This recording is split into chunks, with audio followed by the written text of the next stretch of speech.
Music too loud. Too loud? Alright.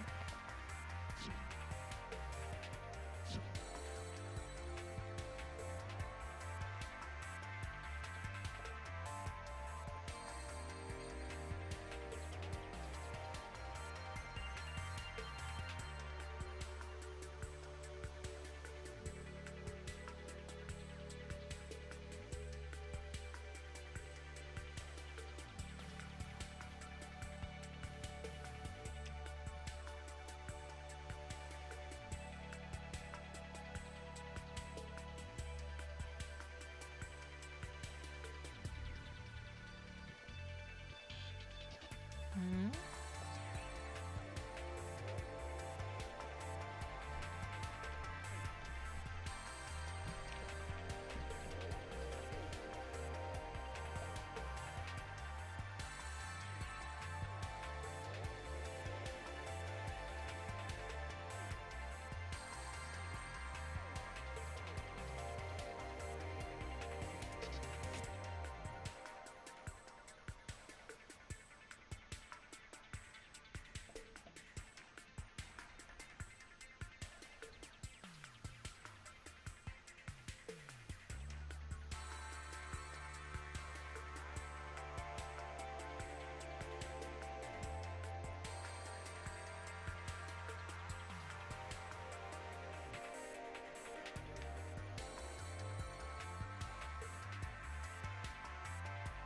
Hi, Wispree. How are you? Are you prepared for Forbidden Ones versus X-Hunters? I hope surprise guests will show up too today. We will find out.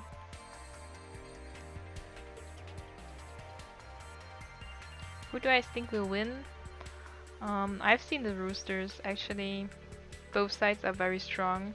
It's really hard to say. Let me check the roosters again and then gonna give a tip.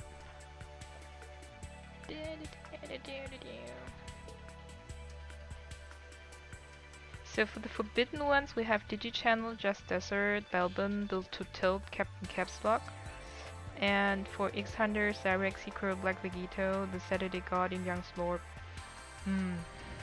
That's really hard. Tough one. Tough one.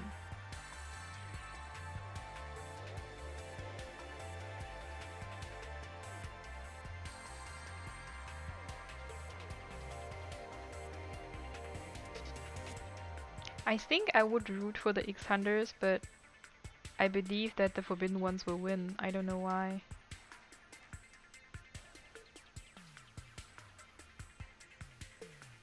Yeah, I have a feeling that the Forbidden Ones will win.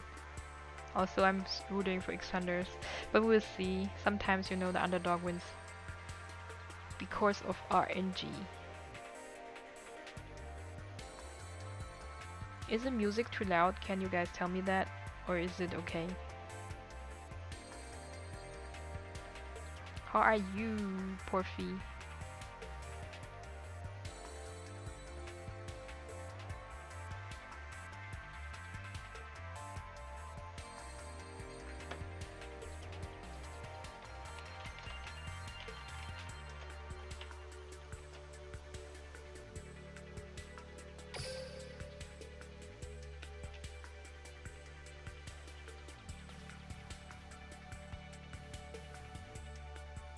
Music seems okay, alright.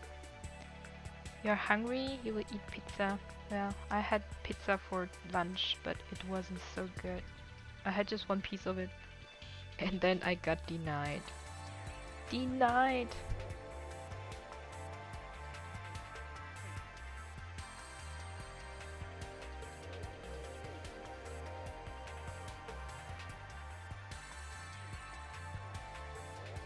I was wondering that actually there is Team Wars on this weekend because there's a YCS right now in Düsseldorf.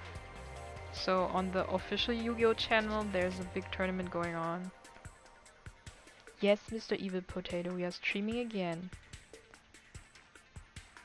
It's like surprise. And we are expecting a surprise guest.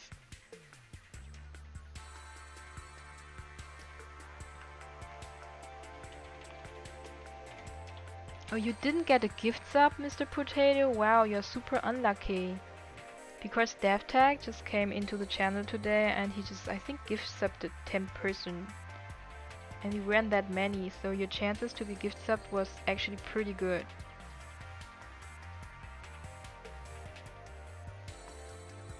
Why denied? Well, pizza wasn't good. It was not yummy pizza. It was bullet pizza. That's why it was denied.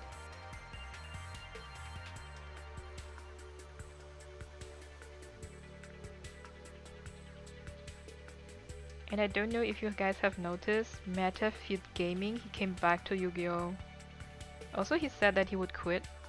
Actually, he quitted. But now he's back. Like, returned from retirement. Because he broke his finger, that's what I understood.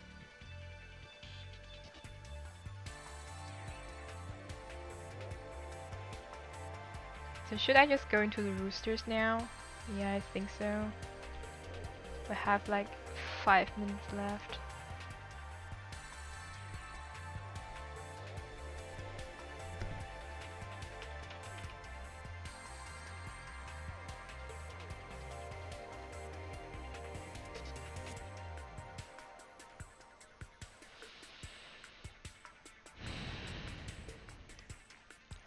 Listen to ASMR sounds. As long as there's no one in the duel room.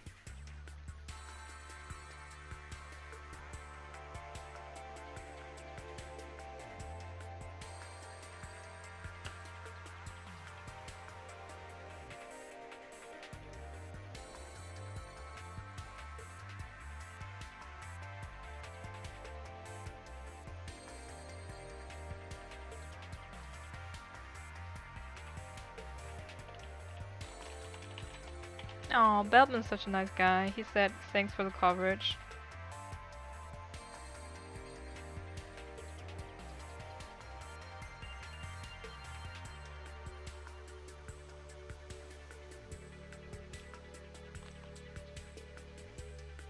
I'm just going to bring this now to... No big deal, so you have a lot of sub you get emoji. Yeah, the thing is, Mr. Evil Potato, to get more emojis I will have to get partnered, but right now I don't have enough concurrent viewers. Except when I like doing Team Wars or something, kind of tournament, but when I just usually stream I don't have enough viewers. I need to have as much viewers as Nifroth, like continuously concurrent viewers.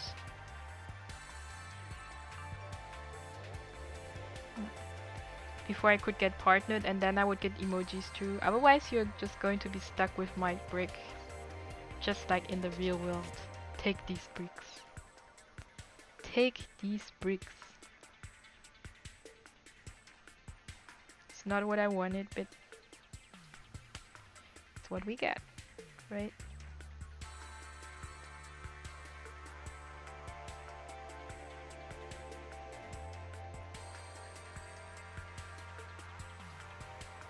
Oh, don't cry, Mr. Potato. I should be the one crying. I'm not partnered. It's not like you. Jesus.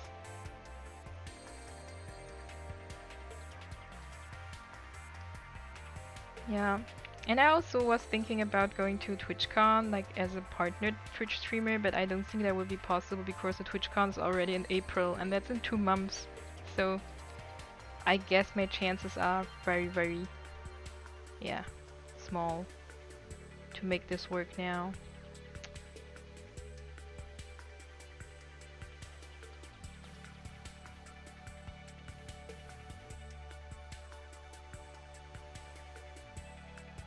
We can start now. There is no one in the room, in the duel room. I can't see anyone at the table. So what's going on there? Can someone tell me?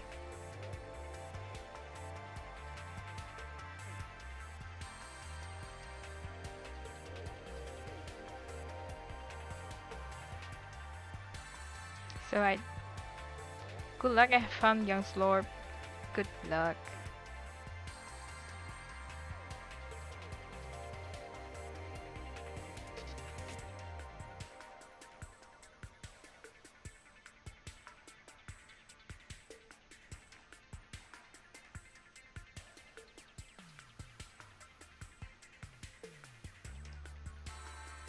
Mm, So if someone enters the table, please ping me up because I can't see anyone at the table. Or am I blind? Am I blind? Cyrex is pushing for MVP? Really? So who's the VIP guest? I think it's very easy. It's too cheesy. The VIP guest is a long guest you have not seen for a while. You haven't seen him for a while. Or we haven't like casted together for a while, let's say it that way.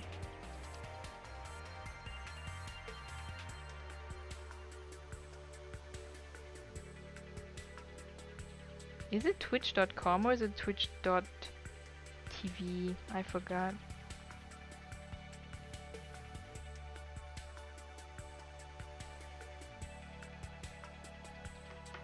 Guns blazing? Yes, of course, no problem. It's YT Dan. It's YT Dan. Surprise guess is YT Dan. I wish it was.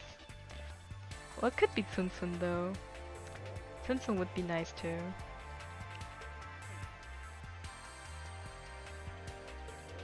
Do you think that Guns Blazing would return to Duel Links? I don't know. I don't know. He's like retired also, just like Meta. Question is, will he come back too, just like Meta? Starter is Saturday God. Oh, so you changed the starters? Or why didn't you tell me? Now I don't know. Okay, so now bottom player is Saturday God. Saturday God. And top player is Just? Who's Just? Is that Zarex? And why can't I spectate? Ah, here we go.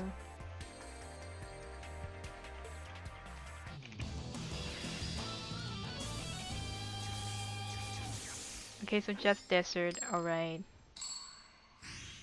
How come you'd call yourself Just Desert, though? So welcome to the first round, first match of Forbidden Ones versus X-Hunters. Oh lord, I didn't change the name. So we have Mantle Fantasy summoned to the field, special summon tokens, 3 cards in the back row, and versus Yugimoto. We have Just Desert at the top and Saturday God at the bottom. I still need to change the logos, I'm sorry guys. I did mess this one up though. No one told me! So... where are the team names though? Can someone tell me? Team score? Where's this? Right here. Left team. Make it Forbidden Ones. Versus Koakis. Oh, getting into a True Nate. And it's versus... what is this deck? Is it a Mecha Phantom Beast deck? Oh my god. That's very creative. Thanks for the follow, Mr. Contrera. Right team is X-Hunters.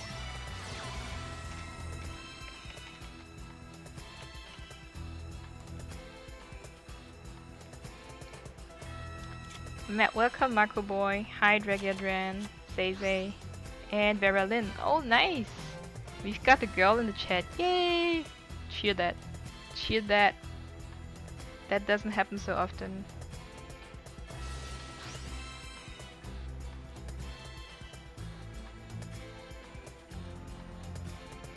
If you win, you're toxic? You mean with the Mecha Phantom Beast deck? Are you saying that?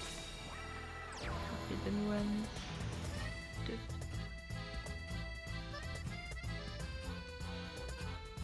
Sorry guys, I just had so much trouble to enter the duel room before that I almost forgot about the logos and stuff.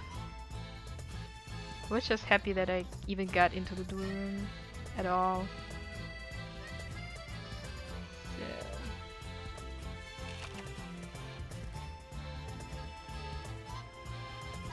Alright, now we are good, right?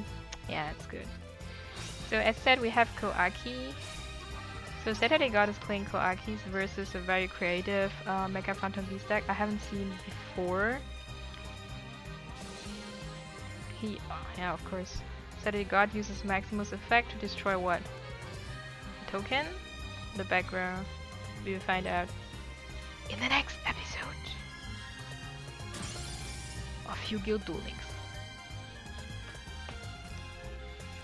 No girls allowed in the chat. This means Veralyn has to leave. Hey, what about me? Do I have to leave too?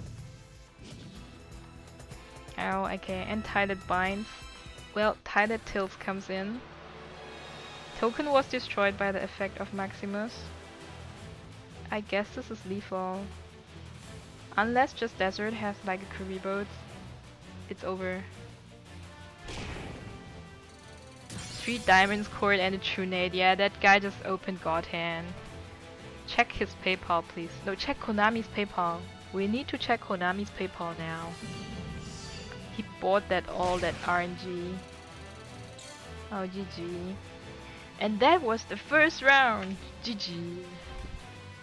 No gender. Oh, welcome.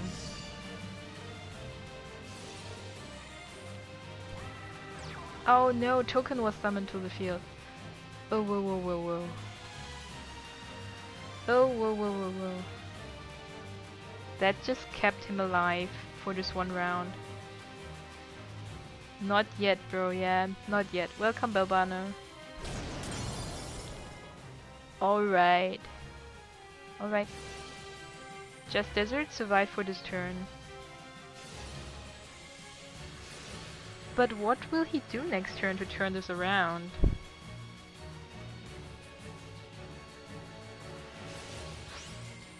What can he offer next turn? I'm really bewildered.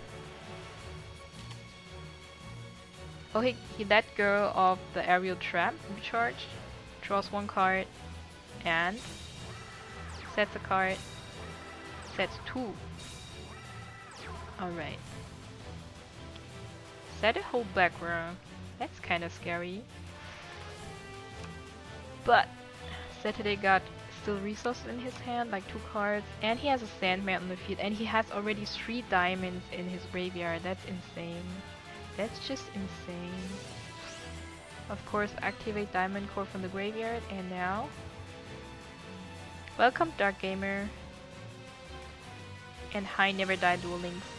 Hit the kid, bro. How are you? Second True Nade. Ah, that would be insane. Come on, guys. No, he uses effect of Maximus to destroy one of the back row cards, which might be just a bluff. And actually it's a Canadian.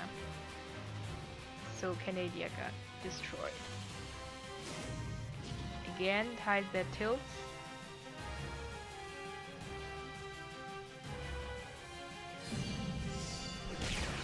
GG. Okay, that's all bluffs. All bluffs.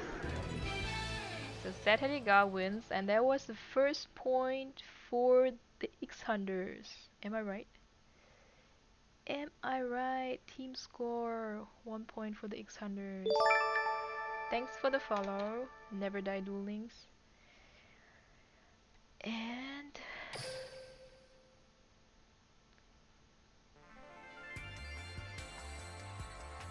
so Saturday got what? Are they already in their second game, or is this still the first game? Yeah, that was the first game. Of course,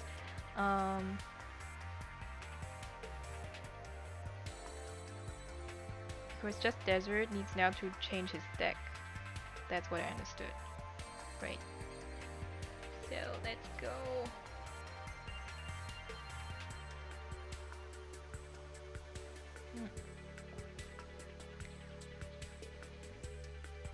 When the bot thanks me for following a bot, yes, that's how it happened here. So we will see what Just Desert will play as his second deck. It was definitely a non-meta deck, the way he chose it with the Mega Phantom Beast. I never expected to see this actually in Team Wars. Very brave, very gutsy.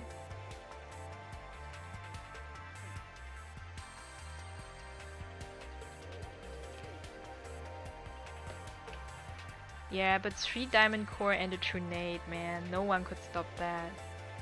This game is done. Welcome, young Slorp. And welcome Hikaru Failed.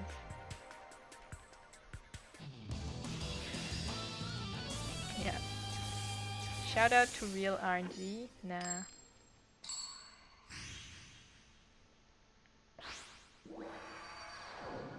I think this is not a problem of the cards for Forbidden Ones. It was a deck's construction. It's just not a non-meta deck, and he could have got lucky with it, but RNG just was not with them.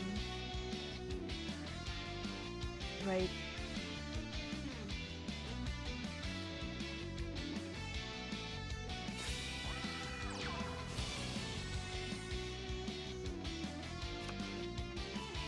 Okay, now we have Karakuri on Yusei. So Jeff Desert is playing Karakuris versus Koakis. But he's first turn, so we'll see what he can do.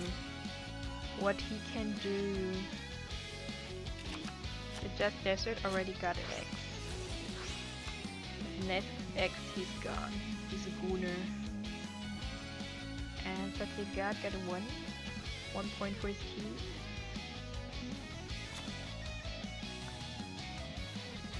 Karakuri. So the man who was in Sweepstack Ahoy.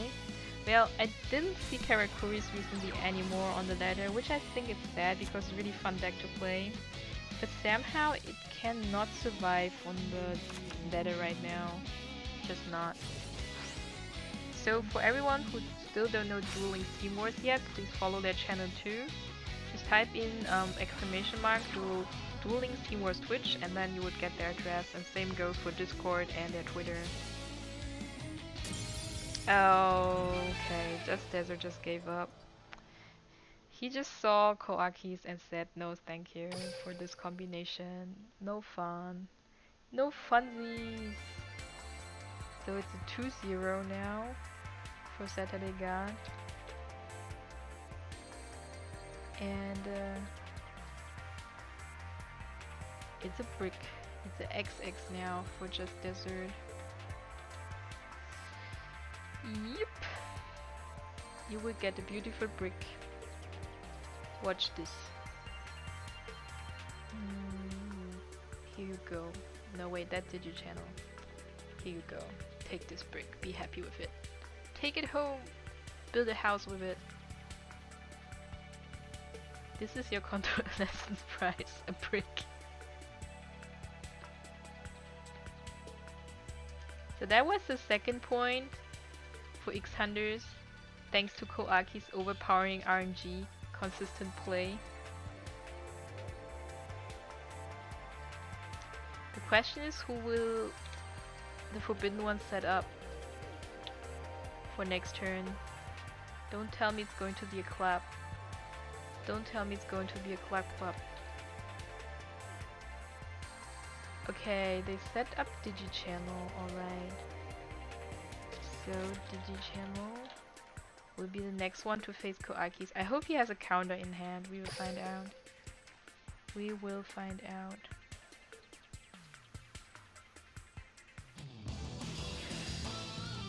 And he's playing Joey Wheeler, which means last gamble incoming. Or grid. Grid or last gamble.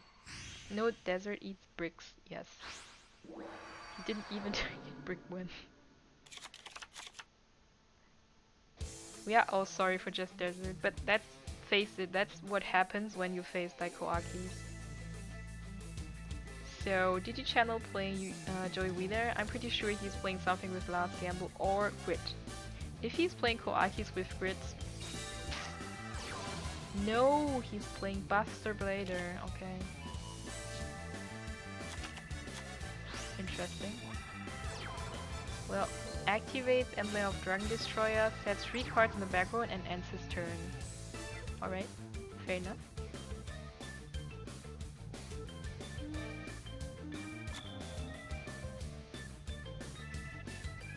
Fair enough.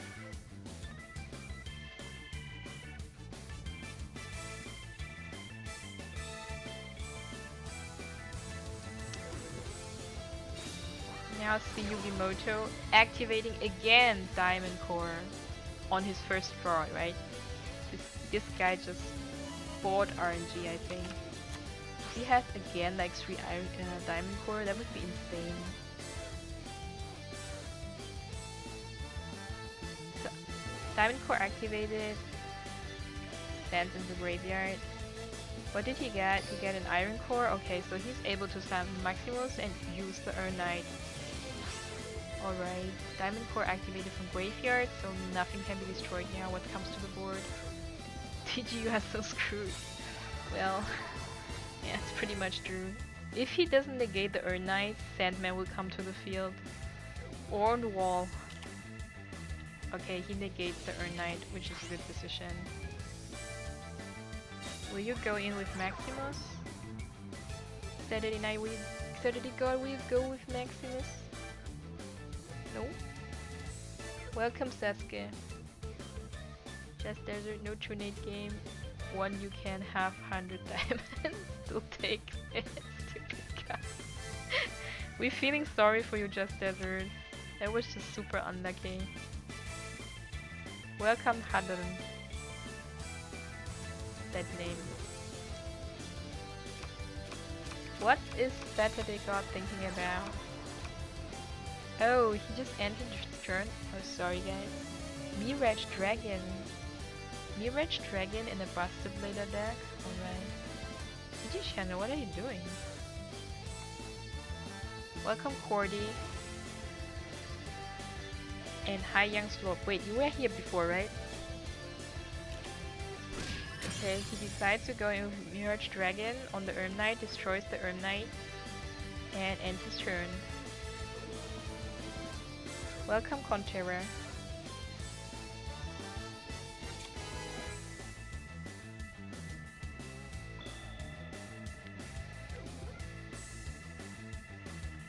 Okay, Saturday God as a Koaki player has now 4 cards on his hand. This is already pretty scary.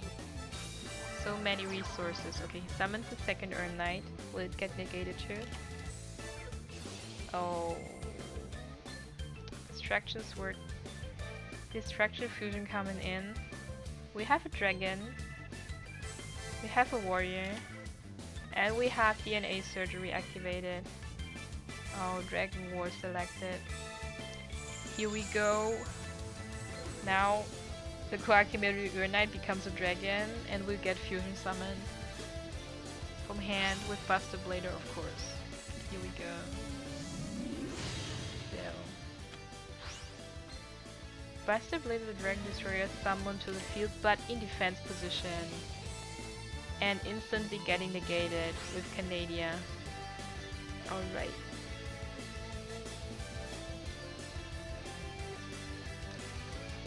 Well, now you could summon Maximus from your hand, right? And here we come.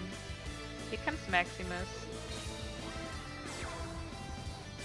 And Maximus' effect is going to be activated. Well, Buster Blader. Buster Blader the Dragon Destroyer getting destroyed by its effect. Another Diamond Core. Holy Lord. How many Diamond Cores will you pull on your second or your first turn? Dude. That's draw power. Insano. That is just insane. How can you be so lucky? Of course, Diamond Core in the graveyard activated to keep Maximus on the field, Tidal Binds activated, and now you would just crash into the Mirage Dragon. Swing it. End it. Whoa. Whoa, whoa. DG Channel, this does not look good for you, man. This just doesn't look good for you. This man has diamond for days. But maybe he's a girl, because I know diamonds are girls' best friend. We should interview him later. It's just Saturday God, are you secretly a girl?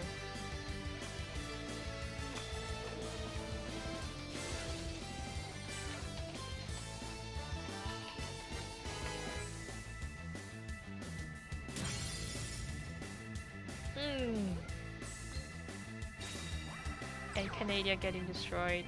Sandman summoned to the field, Tidal Spines activated, and GG. GG! And here we go again, another win by Saturday God. Whoa, whoa, whoa, whoa, whoa, this man. If this man keeps on tilting, there's no comeback from that. Another point for the X-Hunters and the Koaki players. GG. GG. So 1x for DigiChannel. Another point for Saturday God. And we take away one deck. Here we go.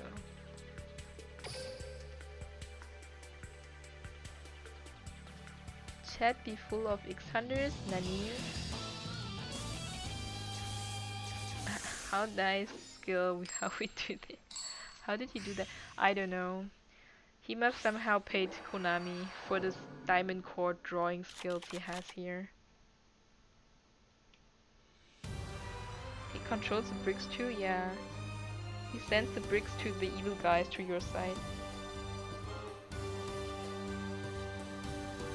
We are all big fans here in the chat of each and every one from you, X-Hunters and Forbidden Ones. So we have Ishizu, likely Sealed Tombs, and a Vampire player. This is what I'm calling here. Ishizu with Sealed Tombs and Vampires in her deck.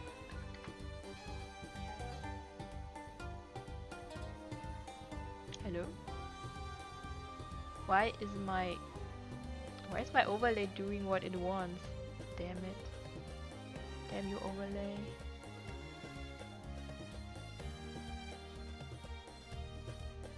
What?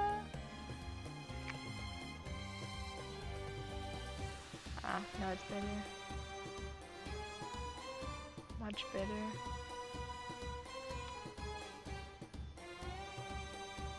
Alright. What is Ishizu thinking? Is she still drinking tea? Or what's here going on?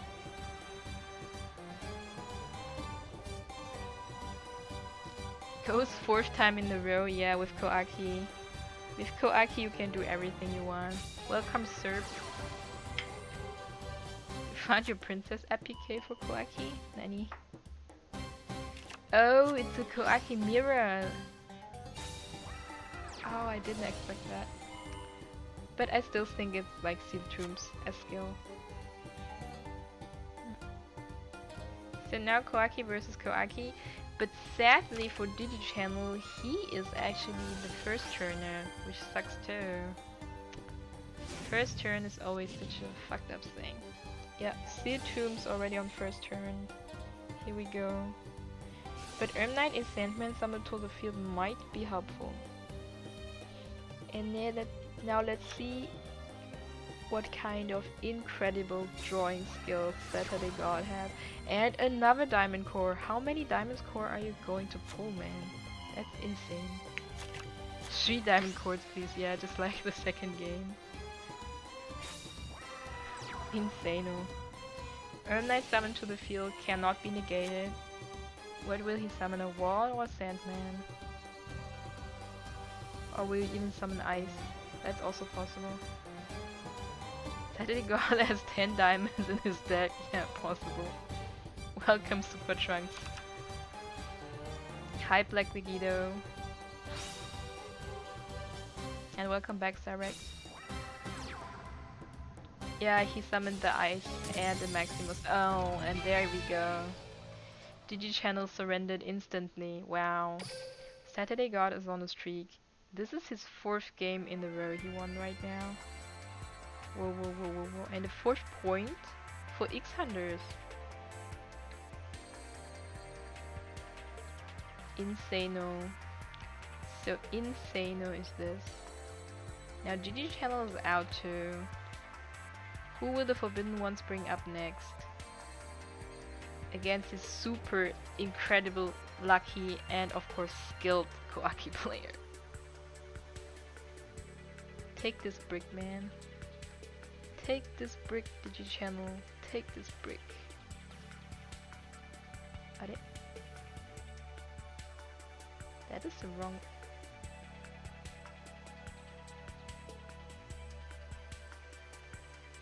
No, I don't want to get the booster away. I want to get the bricks. Hello?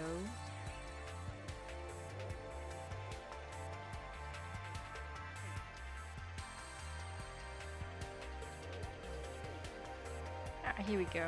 Finally. More bricks, guys. More bricks. Oh, I moved the team booster. Damn it.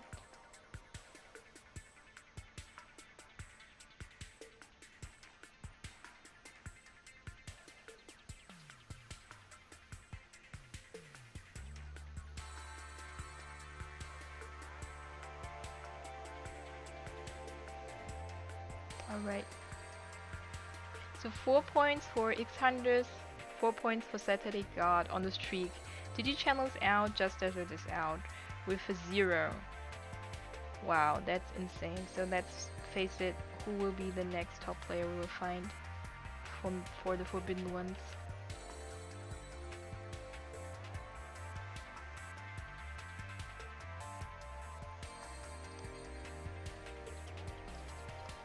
It's not that we are bricking, I have no idea, but this guy is drawing like a god. And maybe that's why he's called Saturday God.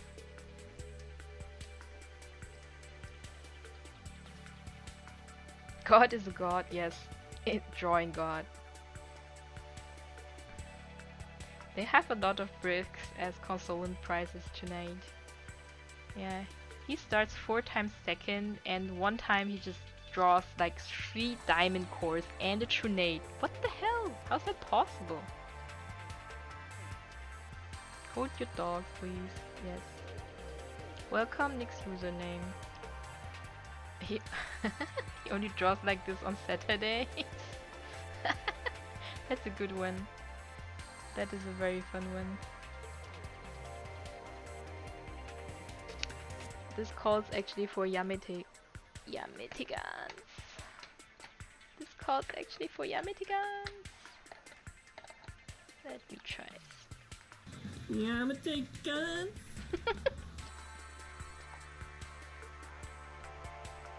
Okay, next time he's going to draw like 4 diamond cores or whatsoever, I'm going to give him a Mortal Kombat.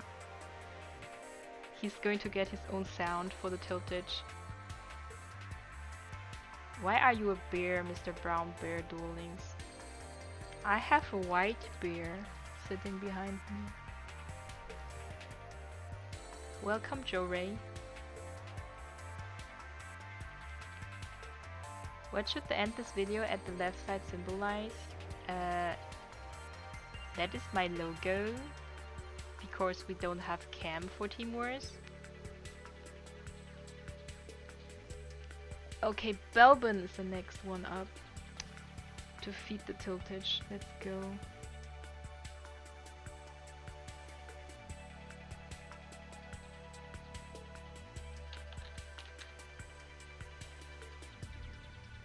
And here we go. I can't watch it though yet.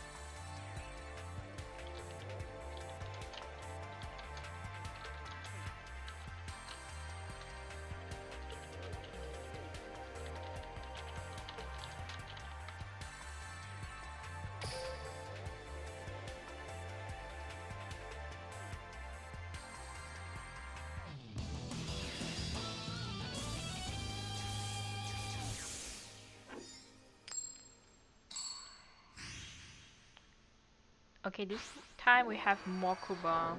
Belbin is playing Mokuba with a 22 cards deck. We don't know which skill he's using.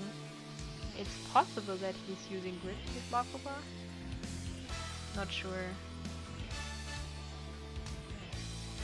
Belbin is a god. Okay, let's see if Belbin can beat this Saturday god and his incredible draw skills of 3 diamond cores in one game, Jesus, in one turn.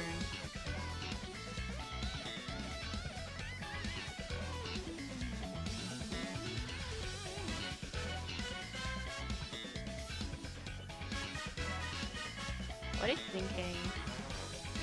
And is this true? Did Saturday God just going for the 4th time as a second player? That's insane. No, this time he's first, alright. And of course he has a diamond core. Always has. Okay, activates diamond core, draws an iron core from his deck. I'm pretty sure he will activate the diamond core from graveyard and then summon something to keep it on the field. Black Vegito, Brown Bear, we are all big fans. Biggest fans, more fans. But what you should do is actually being Duel Links Team Wars fans. Take this. Okay. Saturday God summons a wall to the field. Okay. And drops an iron core instead of activating the diamond. Okay. Can't stop the Saturday God. Yeah, he's just drawing like a god. That's why his name is like this.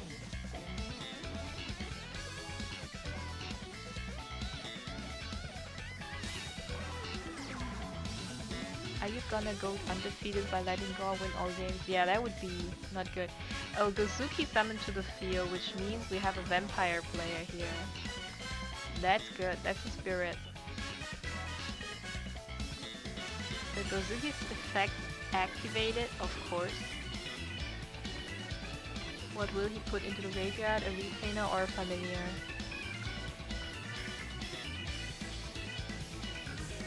We have seen this shenanigans many times before from other familiar players.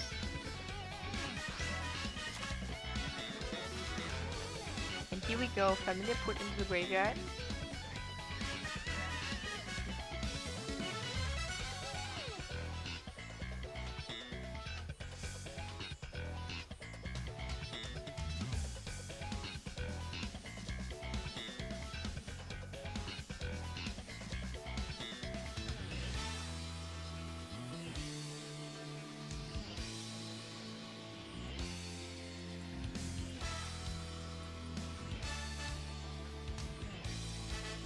Oh, you want to play against him?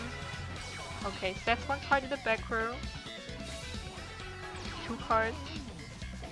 So one is maybe a vampire takeover and the other domain. The domain takeover, some kind of this combination, and maybe Ikan he has in his deck. Here he drops Grace into the graveyard to special summon the familiar. Yes, of course. Activates the effect of the familiar, using 500 life points to get what? To get another Grace on his hand. Okay, so he's setting up everything for next turn. For devastating next turn.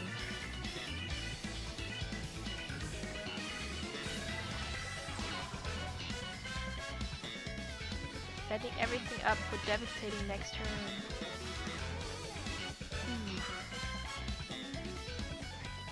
3 cards in the back row, Gozuki out, familiar put into defense position. And he activates the effect of Iron Core to get it into his hand, which means he has already a Maximus on hand, I'm pretty sure. Second stream of the day, yes, Mr. Dog Tree. Plant yourself like a tree into the chat, please. Oh, you missed the gift subbing today from Daft Tag. That would have been good for you. Okay, Knight summoned to the field. I do not understand.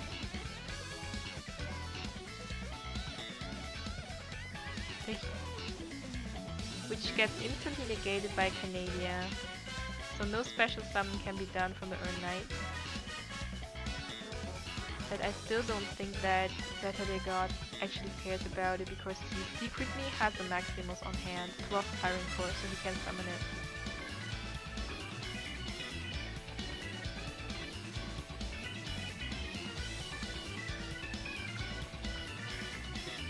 So, are you going to summon it? We are waiting! Show us the dragon! It was 5 AM for me, you need to sleep? Yeah, no problem, man. No problem. I just wanted to try hard. Because I want to get the King of Games title before I go to Barcelona. Because in Barcelona I can't do it. No Wi-Fi. No Wi-Fi, no roaming. Just Mobile World Congress. Didn't. Here comes. Here we go. As predicted, Maximus is summoned to the field. And will it get negated? That is the question. Nope. So, God uses the fact of Maximus to destroy. What? You are destroying the Gozuki? But if you destroy the Gozuki, he's allowed to special summon one zombie monster from hand.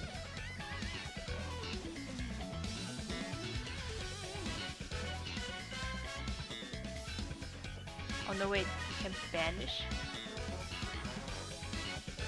If this card is sent to the graveyard, you can banish one zombie type monster from your graveyard, except the Zuki, and special summon one zombie type monster from your hand. Which means he could summon Grace, but I don't think that he would do that. Unless he has some kind of protection. Nah, he doesn't.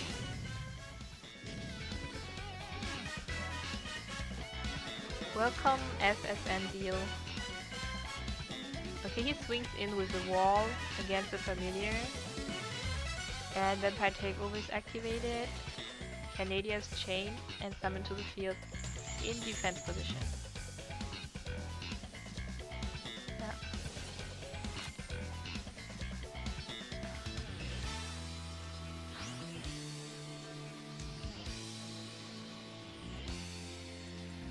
Now he decides to go for the Grace because the Grace was resummoned from the graveyard.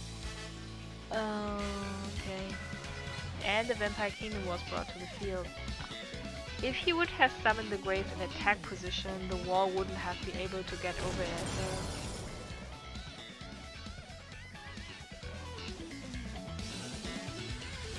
Because we can't do math, we all can't do math. We are bad at math. Can't summon Grace into attack. Okay, take over only special summons into defense. I forgot. Sorry guys. Thanks for the point, Ice Serenity. But now Grace is summoned to the field. Once the card is selected, Maximus will get destroyed. And then he will swing over the wall, I guess. Or will he swing over? Yeah, he will swing over the wall, I guess. No, he destroys the side for the wall? Nande? How you decide for wall? Is he setting up for like econ take? Yeah. Is he setting everything up for an econ take? This is the question here. Oh yeah, he's setting up for econ take. Alright. Gets the retainer to the field, econ takes the Maximus Dragon. Okay. Activates the effect of Maximus against Saturday God, and now Saturday God has a naked field in front of him. Devastating econ take. Devastating econ take by a vampire player. Welcome Camel Kaba. That name. Still love it. And that was the first point for Forbidden Ones. Wow! Wow. We are proud. We are proud. Here we go. First point by Belbin. We are so proud of him. He finally beat the streak. He finally beat the streak. First point for Belbin. And here we go. And the first X for Saturday God. But he's still standing. He still has one deck left. Still has one deck left.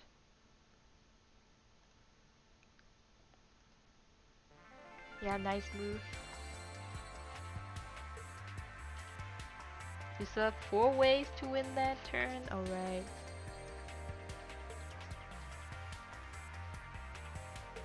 Them survive the onslaught turn, they win. Well, I didn't see an Amazoness onslaught on that turn though. Alright, next round. Saturday God versus Bourbon. Let's check out what the second deck is of Saturday God.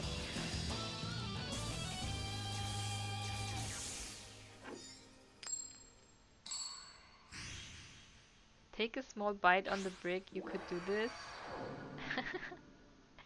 Well, he still didn't brick, so there's still one chance left. He still has one deck left.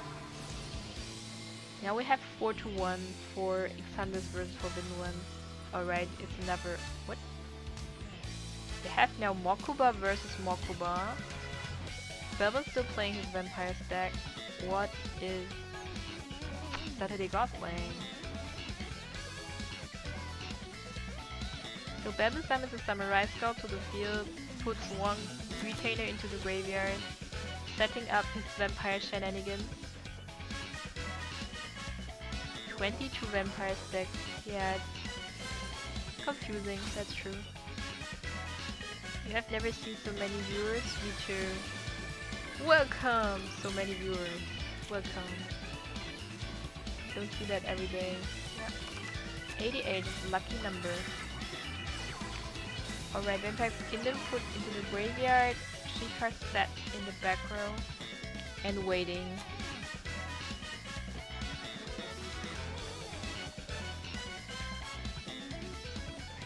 Okay. Speed.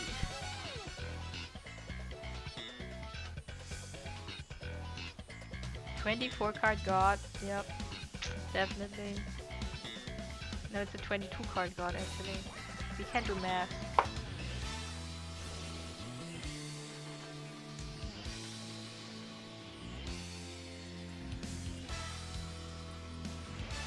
So we have also vampires here on Mokuba.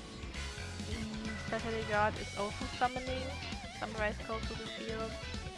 So he plays Kawaki and Vampires, 2 of the top tier decks right now in the meta. Wow.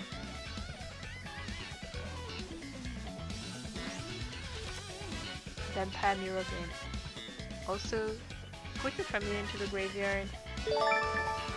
Thanks for the follow, Mr. Brownbeard Duelings.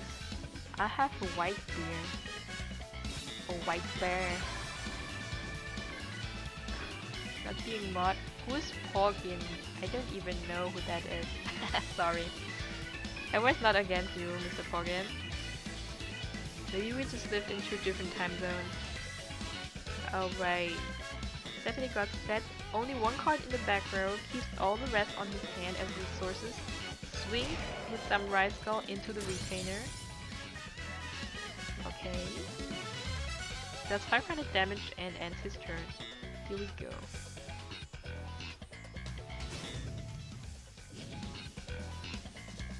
Not on Xander Rooster? Well, he does not. What is this Illuminati tentacle thing here, Doctrine? What are you... What is this? What are you posting, man? Alright. Bubble summons a second Samurai Skull to the field. Puts another familiar or retain into the graveyard.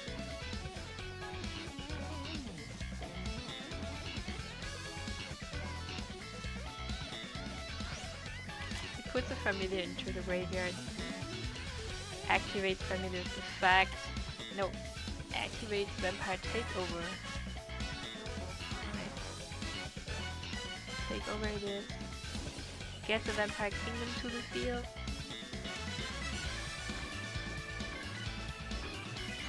Special summons the Vampire Familiar, uses Vampire's Familiar's effect, and gets what?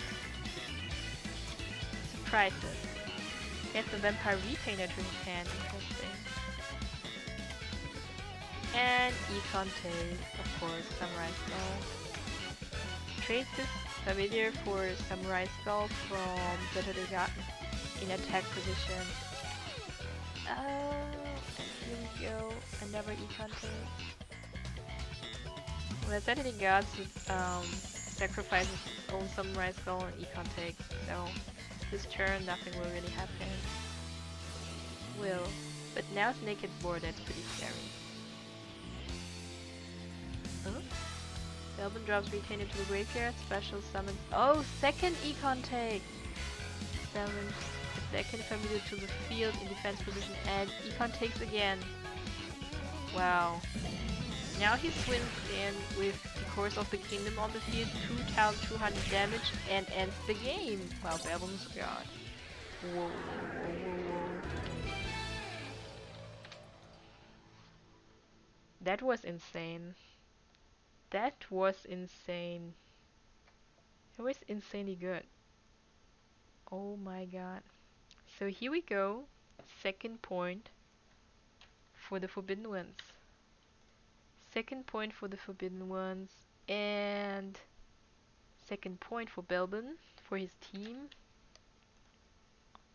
But also the end of a god, because Saturday God is out now. You take now the brick, man. You take the brick.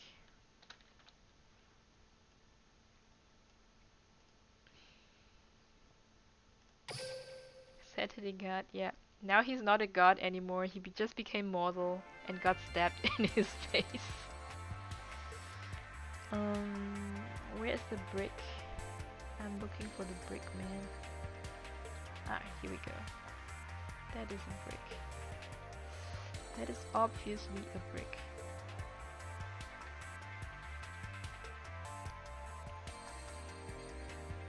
The question is, who will be next up against Belbin?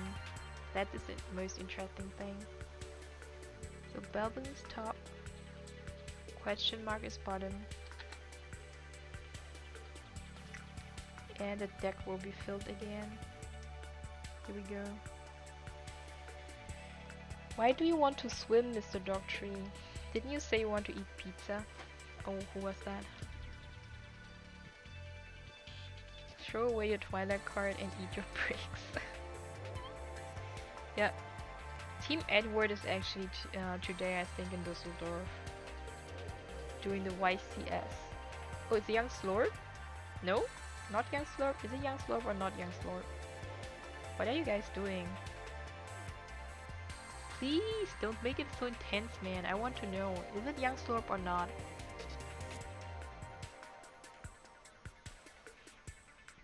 This guy started 3 diamonds and a Trinade versus we deserve to get some luck back.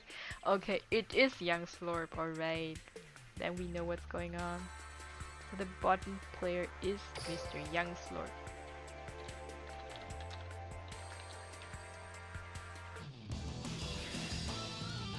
Now let's see what Young Slorp is going to do. Young Slorp is playing Ishizu, obviously with the skill of Seal Tombs, I believe. And maybe he's a vampire player too. And Belbin's first turn again. No, Belbin's first turn definitely. And Young Slorp's second turn. Of course, summons some Rice Skull to the field, drops a Retainer into the graveyard, just plays his vampire shenanigans. Yeah. Play your combo, man. Play your combo.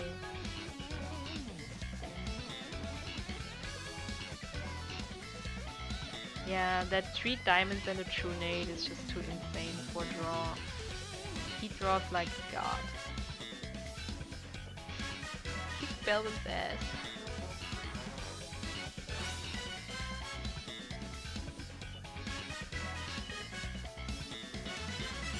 Okay, gets out a Retainer out of the graveyard, uses the effect of the Retainer to get a Vampire Takeover on his hand. Sets up his back row. Let's do yoga. Well, not today, maybe tomorrow.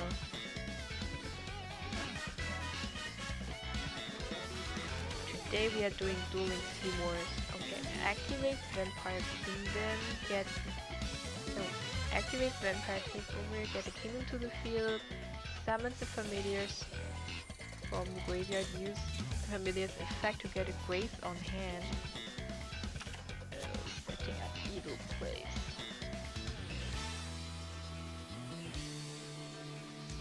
Yeah, join us, man, join us. Join us for yoga, Camel Kyber.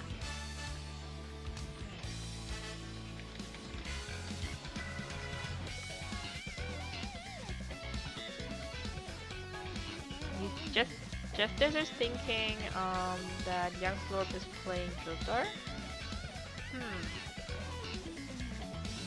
We will see. We will see. It's scary though, like naked board on Ishizu's side, but like for 5 cards on his hand, I can't do math, sorry. 5 cards on his hand, one of them could be Karibo, right? So lucky you.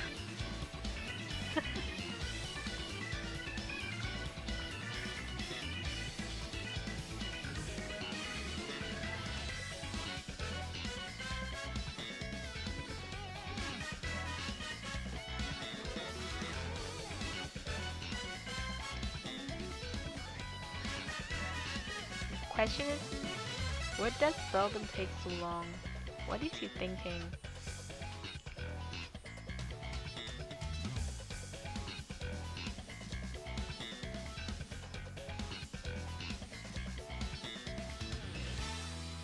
Oh come on, don't make it so intense, guys. Don't make a lady wait, even if your name is Mokuba. I see she's actually a princess or high priestess whatsoever. And no, it's actually not Belden who takes so long as young Slorb. I don't know. Maybe he was like... Did he brick here? Oh, what? He just stats 2 cards in the back row against Vampire Slayer. And Mokuba activates the effect of Kaiba Bullying? Nani? Draws a card, okay. Tributes Vampire Familiar to normal summon a Vampire's Grave, which gets instantly negated by a Canadian.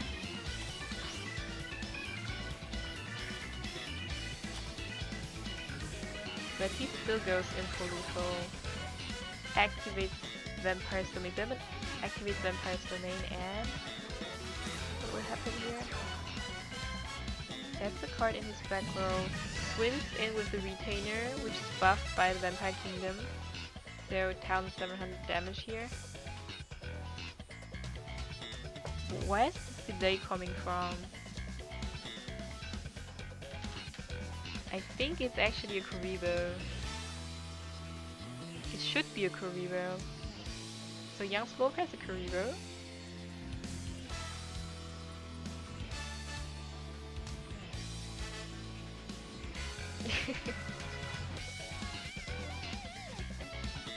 Yeah, there's definitely something going on. Either it's a Kuribo or one of the back row cards is delaying it.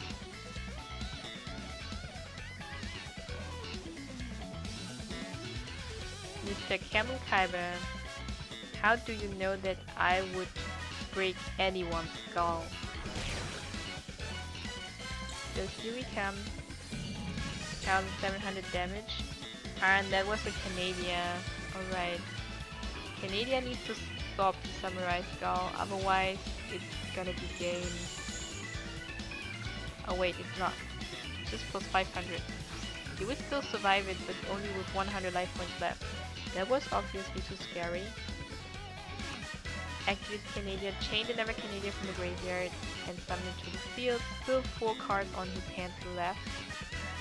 Young Slorb, come on, show us what you can do. Or did he really break hard here? I don't know. Oh, finally a Diamond Core is played. A Koaki player returns. Return of the Koaki players with 3 diamonds and a Shunade.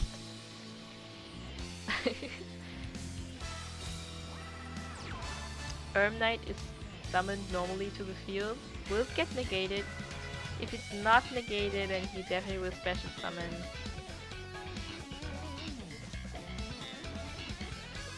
So, what happens? Belden is thinking, okay, Belden can negate the Knight, so Knight will special summon by showing off his Iron Core. Here we go, and a wall comes to the field. Alright. So the wall will block the effect of Vampire's Domain. Diamond Core is activated from the graveyard, so wall and Knight stays on the field for this turn. Alright. Seared Tombs is also activated. Ooh.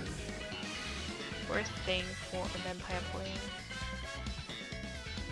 So he swings in with his Canadian against a 0 defense Samurai Skull, which will be destroyed, of course. Now he swings in with the wall against a face down. I forgot which card this was. No money. But there's also some kind of delay, so the back row card seems to be active. Maybe another Canadian. No, it's an econ, alright. But, wait.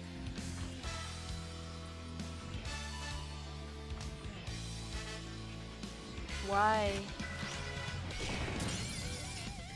Okay. So Young Slorp decides to go for the Grace with the wall and not tributing the wall to negate the effect of the econ. Interesting. This means the retainer survives one turn,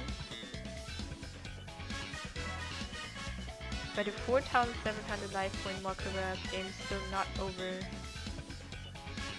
This is intense. That's a really good game now. Okay, sets another card into defense position to stall.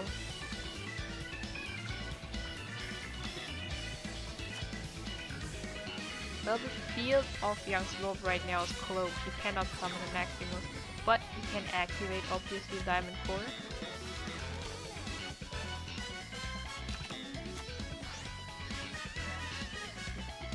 He gets another Iron Core under his hand. Activates the Diamond Core from graveyard to keep his wall and the Knight on the field. Going in, swinging on the retainer, destroying it. Going in on another retainer, and now going in for 3,000 point damage. Oh. This doesn't look good. This doesn't look good for Belden. This doesn't look good for Belden.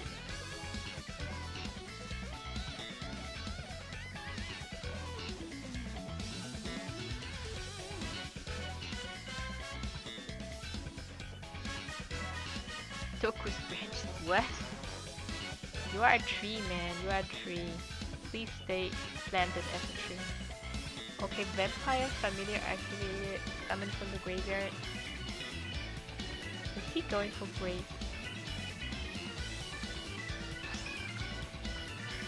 Yeah, distributing the Vampire's domain for a Familiar, using Familiar's effect to get a Grace on hand.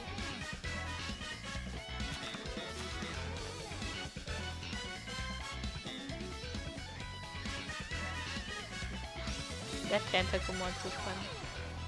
Alright, Nomus summons the Vampire Graves, which will be instantly negated by Canadia. Oh, that doesn't look good.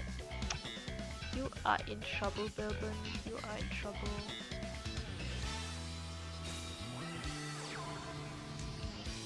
That's a card in his back row.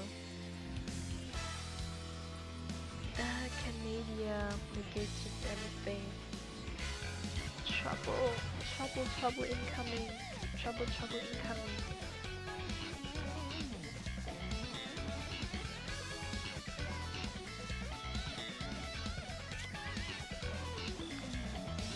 I can't see actually no real out. I can't really see anything getting him out of this now for Belbon.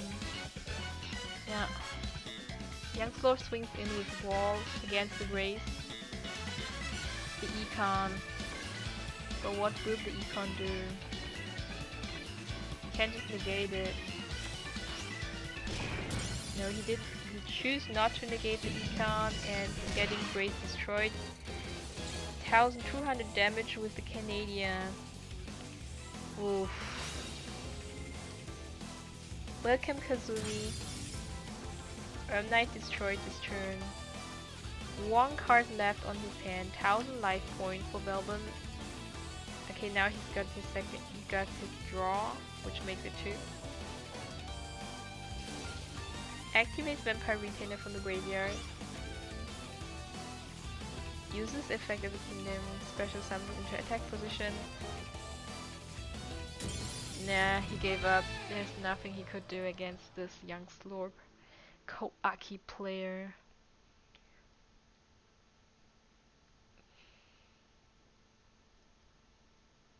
What is that for effect? So this means another point for the X-Hunters. Welcome back to the streak of the Koaki players. Thank you for showing me this. this strength or Koakis.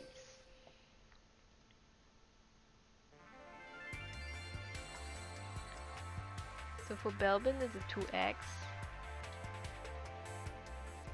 And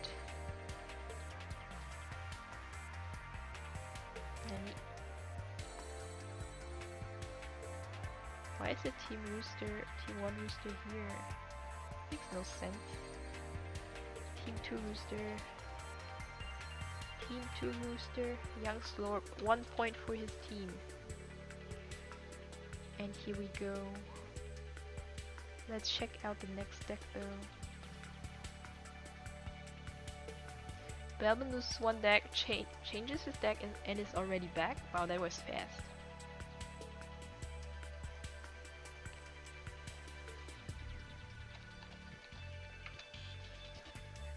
Let's spectate! Let's spectate!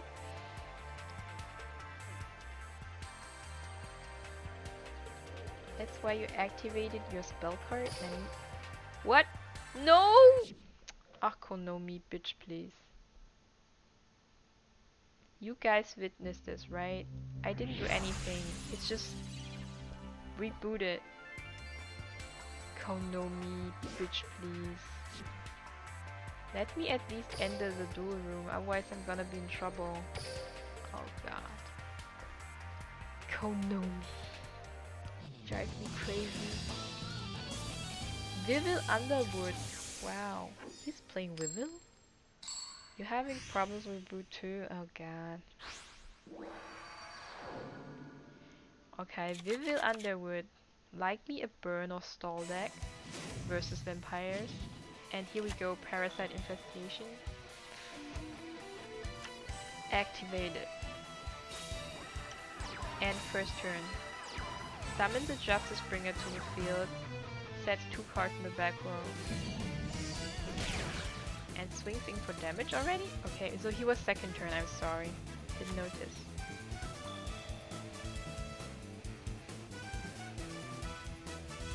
Konomi makes me nuts with this reboot thing, really. Knight summoned to the field, instantly negated by Canada. Justice Bringer.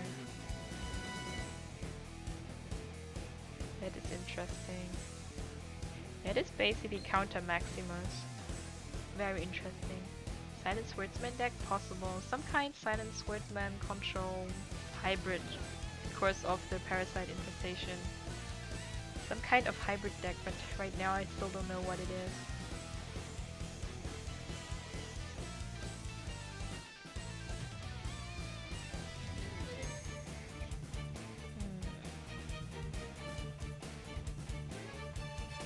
Vivi is thinking secretly.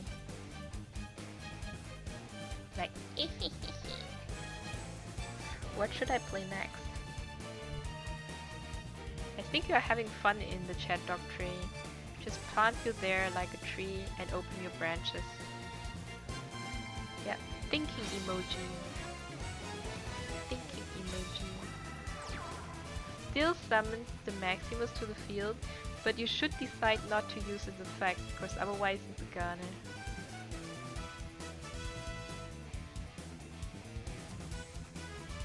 Yeah. What? Okay, he decides to use the Maximus effect, but that should be now countered by the Justice Bringer, right? See, monster's effect activates, and your Maximus is gone. And it's gone. Nani?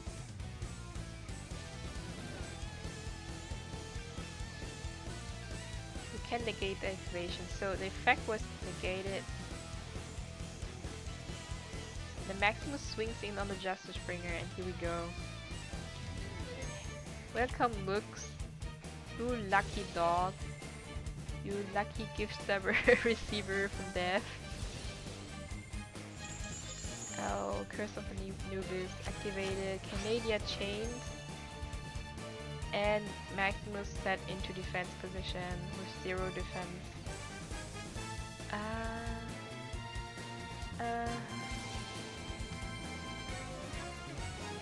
Now he needs to drop an Iron Core from his hand, or otherwise the Maximus is gone too. You can't sleep, Lux. Well, welcome to my world. No, he decides to drop another Maximus Dragon into the graveyard. Oh. Now really showing his true face, summoning Amazonas Swordswoman into the field, swinging in on the Urn Knight, destroying it, and going for damage 1000 points down. Even with a Maximus on the field. Yeah. This is some kind of an ugly deck what this guy's playing there. This is a really ugly deck Belbin is playing here. It's just worth of Duel, it's perfect. It's like a meme deck. Dogman. Urn Knight summoned again to the field, will it get instantly negated too? We are waiting for a Canadia. Where is the Canadia? Where is the Canadia? Canadia! No Canadia? Alright. So, Maximus effect activated to destroy back row, but it will get negated by the Justice Bringer. That is really strong. That is really strong. Okay, he decides to go for the Swordswoman with Urn Knight to minimize damage. Oh no! Wall of D. Wall of D. Oh. He decided to go Sudoku? Nani? Whoa, whoa, whoa, whoa, whoa. That was... We need more Canadias. Not self-lethal. That was Sudoku. He went suicide there. And Belbin won. The second round. That was really, really strong. Another point. For the Forbidden One. That was really strong deck. Ugly, but strong. And very effective against Koaki players. So 1 point for Forbidden Ones and another point for Belbin. Here we go.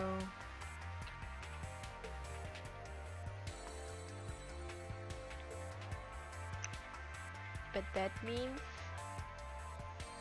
first X for Young Slorp, and he loses 1 deck and changes for his second deck. God damn, God ban. Welcome Soul Cardinal. Welcome. Pan Potato, we don't need that negativity. I don't think that Evil Potato is negative. He's just trying to be hyped. Or he is already super hyped. No, don't change positions, guys. Stay where you are. Otherwise I'm gonna be in trouble. Don't do this. Okay, Young Slorp is still the bottom player, right? And Belbin is at the top, hopefully.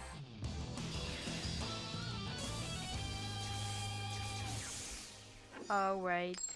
Have fun at work, Doctree. I feel with you. People who have to work on Saturday, that sucks really. That sucks balls. Let's see what Young Slorp has pulled out as the second deck. Oh, again? Vivian starts again with Justice Bringer and 3 cards set in the back row. Wow, what ideal conditions. Sunday where you are already? Okay, for me it's still Saturday. Well, looks for me it's still Saturday. I still can enjoy Saturday. Saturday! What? Alright. So Young Slorp playing Mokuba has a 23 card deck. And now we will see what he's going to play. Sunday 4 AM. Oh my god, where the hell are you, Lux? Are you living in Asia? You must be in Asia, right? Summons a samurai skull to the board, which means he's a vampires player. Thailand, I see. Can I visit you? I need holidays in Thailand.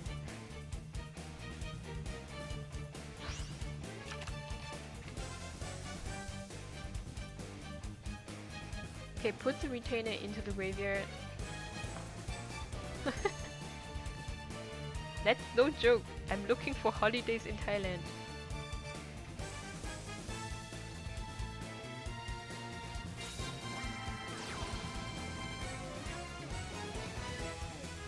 What is everybody doing in Thailand though? Are you all like in Bangkok or what's going on here? So, Young Slurp activates Vampire's Domain, drains his own life points to special summon what from his hand. We'll find out.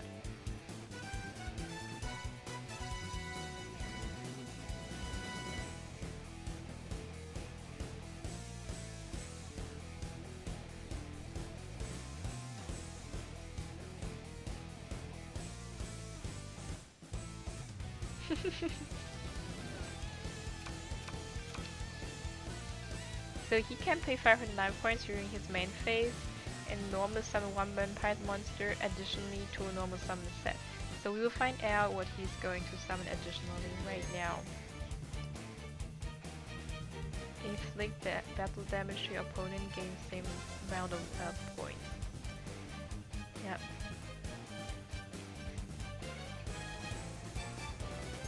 The thing is, he has no back row removal. This won't be very easy though. Okay, get the retainer to the field. Uses 500 life points. And it's wasted because the Justice Bringer is on the field. So Vampire Retainer negated. Welcome Miyado-sama. Just no computer and anime stuff. But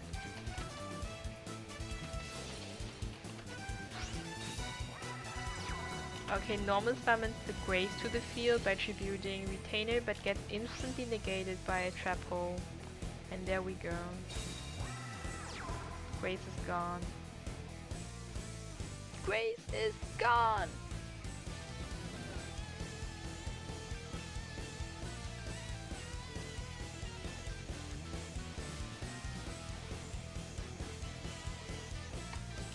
Whiners, freaks, crimps, cowards, every one of them.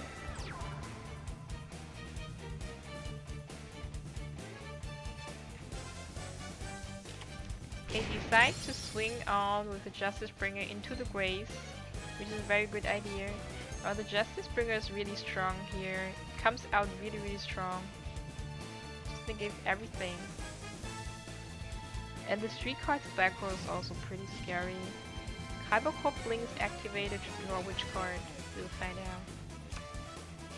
Draw a blue card. We'll never know what it is.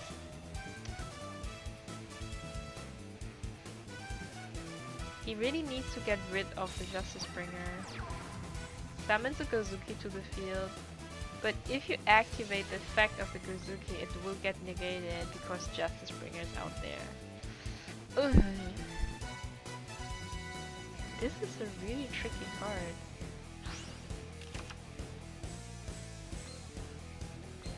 Puts a vampire meteor into the graveyard. Why was that not negated? Oh, when a special summon was, I'm sorry. So this was normal summon, it could not be negated. Alright. Welcome, Jirachi. Just woke up. Are you the only one doing Team Wars this time? I guess so. I think the other Team Wars guys are already done with their tournaments.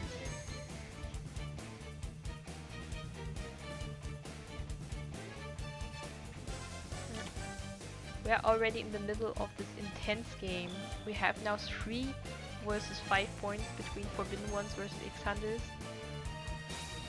And now we have Belvin versus Young Slorp. Oh, it's 3 cards set in the back row. That's also kind of scary.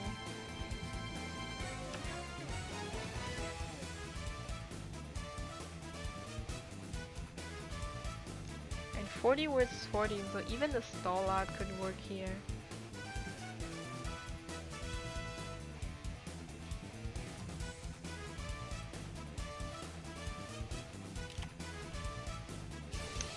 Amazoness Onslaught activated, which means he will summon an Amazoness monster from his hand. Will it be the swordswoman or will it even be the queen? This is the question. Hi Nif! Are you joining me?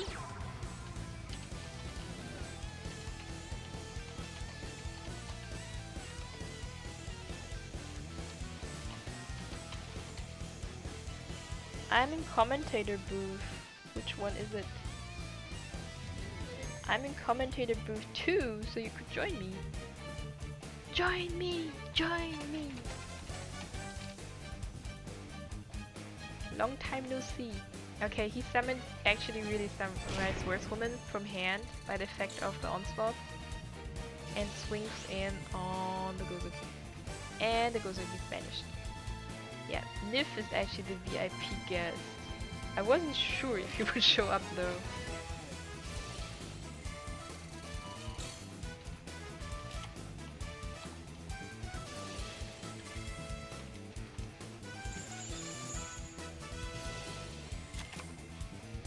Okay, Vampire Kingdom summoned to the field. Take over a domain, put into a graveyard, grave summon into defense position. And again. Hello? Miguel. No, it's not Miguel. Wait, you are on the wrong... Oh wait, I need to put you... Sorry, give me a second.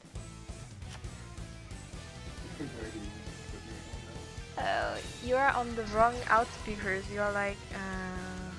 damn it. Voice and video. The output is wrong. Wait, give me a second, because the other guys can't hear you like that. Okay, now try again. Hello? Hello? Ah, now it's better. Now they should be able to hear you. Okay. But you are not Miguel, sir. You are not Miguel. Ja. Ja. Do you want a screen share? Then we have to go into the call, or do you have a spec ID that I can get? I have the spec ID. Give me a second. I have the Okay, you spec might want to tell the refs as well that I'm joining them. I think I told them that I have a special guest coming, and I think also they pretty much guessed who that would be. Obviously, it's me, Miguel. Yeah, Miguel obviously. Joker. What? You are not Miguel. Sorry, sir. You are not. You don't have this funny accent. Black Rover. I What? can't even speak anymore. I've been... Black Rover is what I was trying to say. My voice cut out though, because I've been speaking a lot and I'm still a bit sick. See, the chat is going crazy. Like, they are all gay for you. They wouldn't go gay for Miguel, I think. No, I don't think so. So that was another point for young Slorp. Which means... I don't know, Miguel's pretty handsome. Oh, how do you know that? Really, Are you he looking sings into... over face Are you cam. looking into the mirror? But yeah, anyways, I cut you off. So X Center is going 6 points. going up again. Yeah. Yeah. 6-3. 6-2-3. I don't know, they are really like on the streak. Saturday God was just really strong with his 4-2. And now we have young Slorp, who is also like 2-1 already. And the chat is dancing, going gay for you. Come on, guys. Yeah, I know that the previous weekend was kind of rough for X Centuries, losing, getting poached basically, and the start of the season was also kind of rough for them with losing the. I mean, they're kind of doing their best and coming back for sure. Especially like considering they're in a tough division. They're in the same division that I am in, so there's I mean, a lot of people tend to agree that our division, at least at the start, looked the hardest. So. But yeah, at the same time, Forbidden Ones definitely have been putting up a fight. First week, I think, I don't remember the first week, but yeah, they've brought some interesting decks at least. I think the first week was against. I think the first week actually was the game that you cast with Miguel, was it not? Monka Kika. Yeah, I think the first game I was like really surprised. I mean, from today's tournament, like someone playing a Phantom Mecha Beast, and I was like, what? Never seen that in any tournament. Yeah, they crop up every now and again. In tournaments, it's a lot harder for them to be used, but they're pretty annoying. Oh, wait, was that the spec ID? Yes. Or room ID? That's a room ID. They don't have spec. I hope the room is big enough though. I shouldn't be able to join on here. I would have to join on the phone first then. Oh yeah, that's true. Yeah. So, Okay. Do you want to screen share then? Or no? How can I do that? You have to be on a call and then you click screen share and select the application that you want to screen share. Oh, but your PC might die though. Yeah, I'm too stupid for that. No, like it might lag or something. I'm not sure. Oh. Just ask them to get me a spec ID if you can afterwards. Okay. I write to her. Do you know Casey? Wait, Casey. Is that one of the new refs? I think. Yes. Yeah, I've seen them. I don't think I've had a lot of interaction. We usually get the old guard. But yeah, looks like Volt to Tilt going in here could be Koaki's with ties, honestly. I think Yusei is probably the best flex character at this point because he has so many skills that are relevant. Like he has tie that binds, which can be used by a lot of decks, like even heroes, Koaki. He also has level augmentation, which could be used by Karakuri, could be used by Phoenix technically. I mean, I don't think anyone would use it now, but could be used. And then, I don't know, maybe some weird Yusei skills that nobody uses.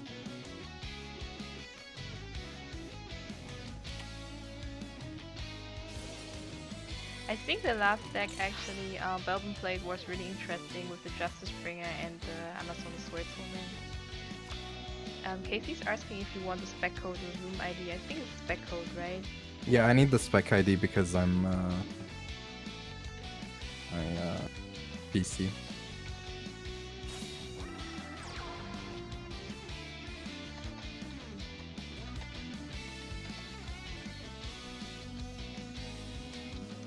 But yeah, this is looking quite unfortunate. I mean, snapping a Cosmic for a Cosmic is fine in this scenario, especially because of KC Bling. You automatically trigger it on top of everything.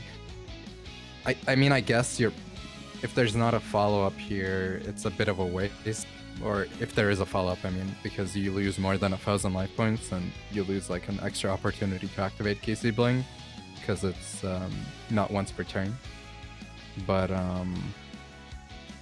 But yeah, it's still good because you're not losing your field spell, for example, to that Cyclone, which could be really huge here.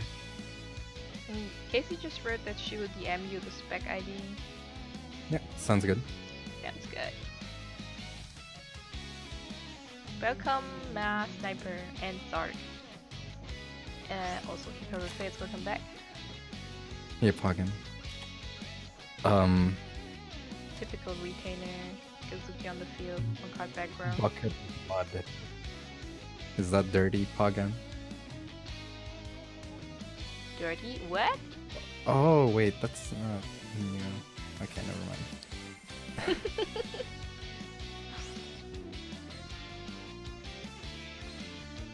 Okay, retainer center graveyard. Come on. What? Retainer for retainer graveyard? Activated the fact. Add one vampire spell or trap. Will it be domain or take over? Alright, I'm finally able to spectate as well. I said bucket of mud, Pagan. I just understood something dirty. I was like, Yeah, it's something dirty. Okay. Welcome, Soul Boys. Okay, the domain. He got a domain.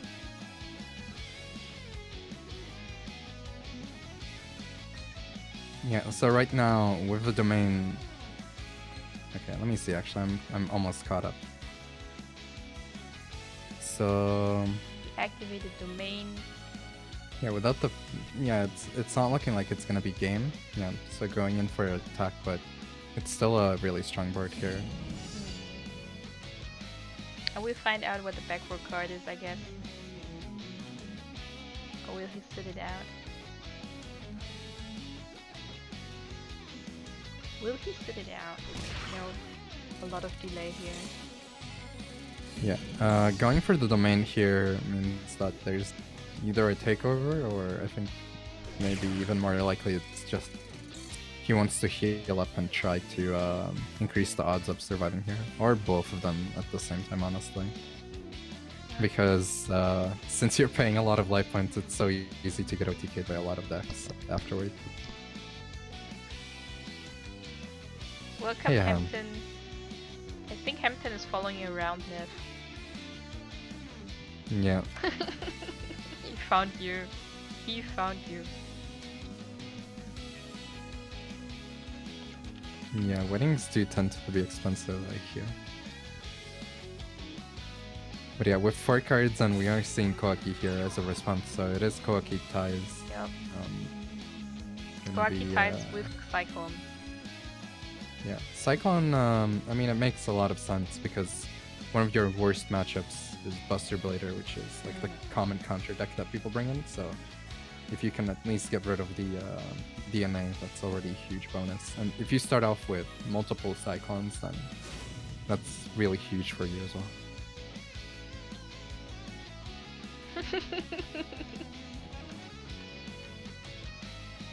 I think I offended Hampton because I said he's following you around. Nah, Ham's a strong individual. Never get so easily offended. Actually opting to attack into the Gazuki. I mean, since the phase down, I think the phase down was there from before, right? Let me check actually on turn 3. Okay, he decides not to use his background, or maybe he can't use his background when they take over. Definitely wall swings on the Gozuki and Gozuki Zubune. Yeah, probably has a wall in hand, so it doesn't have to die, I would imagine. I mean... Yeah, now he will reveal his hand to us.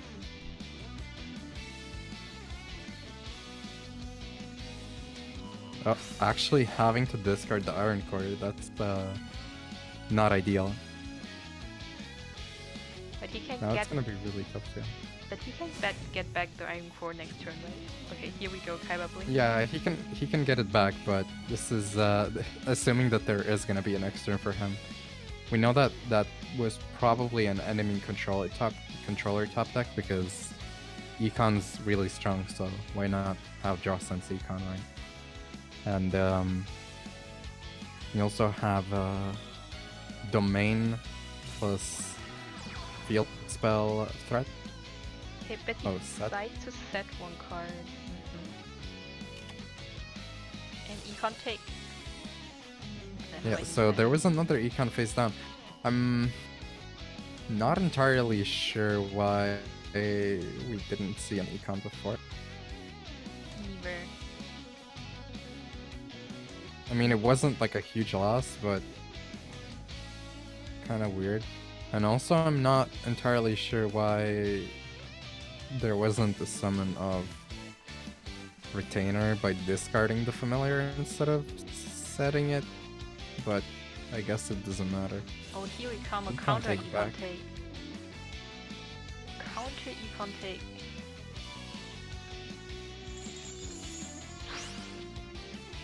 Well, that's game unless there's a Spikaribo, because we already know that there's another Econ probably in the hand, and he can summon a monster here for free.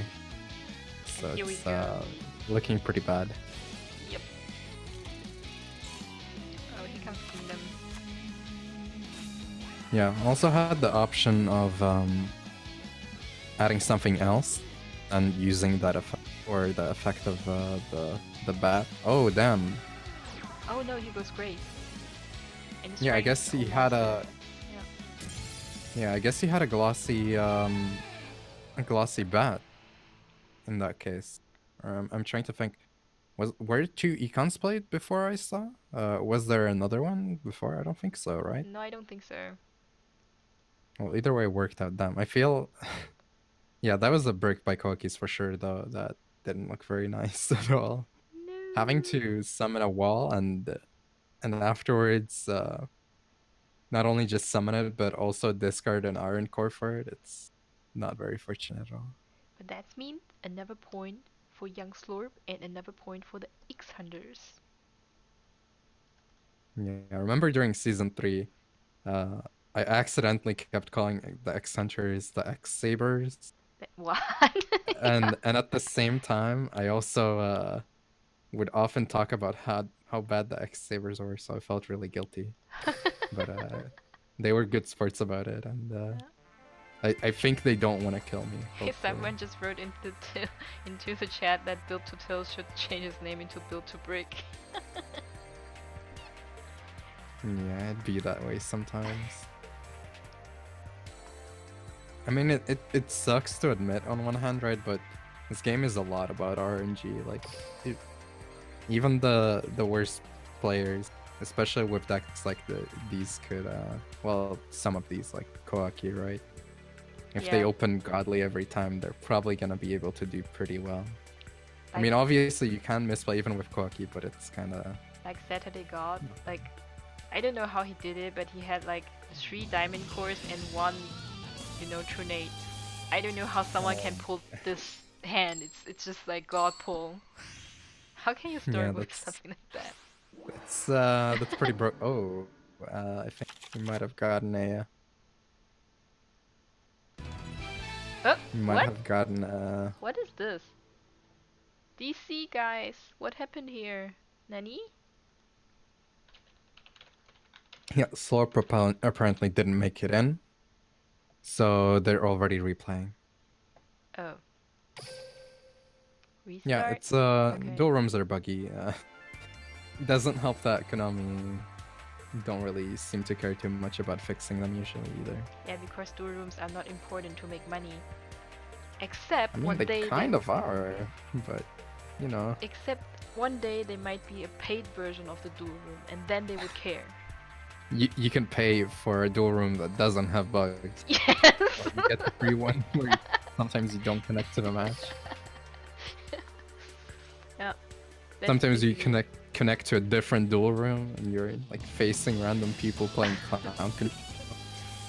So there should be a function like, VIP dual room without bugs. Oh my god, do you see this right now? No, I just saw like starting. So Young Slurp is second, Build to Tilt changed his deck to Bandit. Built to Tilt is flexing right now, flexing that wallet with the prismatic Gazuki on the board. Oh, okay. I see the prismatic Kabuki right now though, putting a vampire retainer into the graveyard. Yeah. Oh, 1000 gems for a dual room without bugs is also a good idea. That's a nice price. Nice price. Yeah, there we go. I mean, 1,000 gems is not that many. Realistically, that's like one big event. That also always hurts when you have to discard a kingdom for your summons. So there's either like another Gazuki or a Samskull. Something far from ideal in the hand. Very slight chance that there's a Grace, but probably not.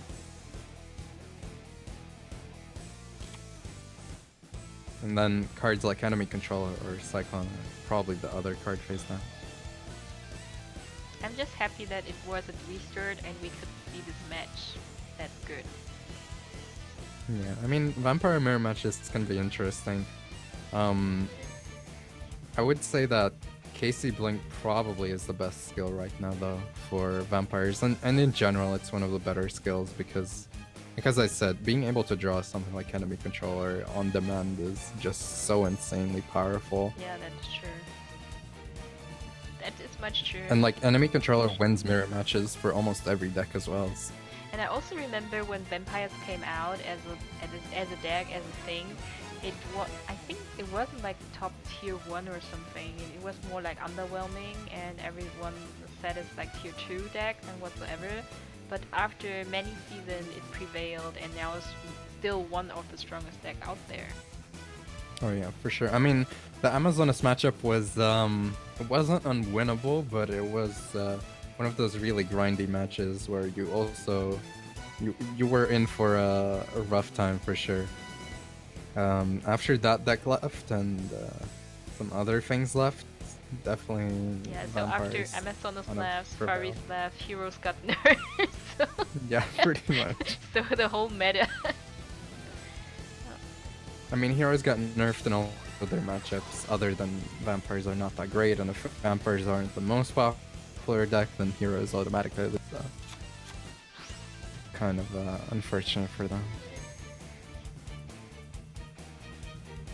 But yeah, opening up that Trinade, you think we're gonna see an OTK? Yeah, I think so too. Also, apparently nothing was glossy, I think, before, because we see that that's a glossy Trinade. We saw the Prismatic Econ, so those are the two KC Blink targets. And that was just, I activate this to make you think that I maybe have another Econ if you didn't play Trinade before. And it worked out, because we fell for it, at least I did. I thought he would go like for default. But he sets 2 cards in the back row. Yeah, it's a bit scary activating Trinade, yeah. takeover in response to Trinade or Cyclone or anything, because if they have a Sam Skull, you're basically forced to kill one of your own cards because, well, you really don't want to give them another mill or a search right off the bat after you pop their Sam Skull. So that might have been a fear there before.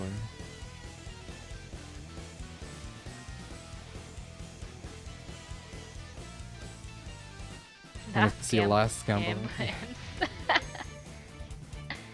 Mr. Yeah. Sniper, you too good.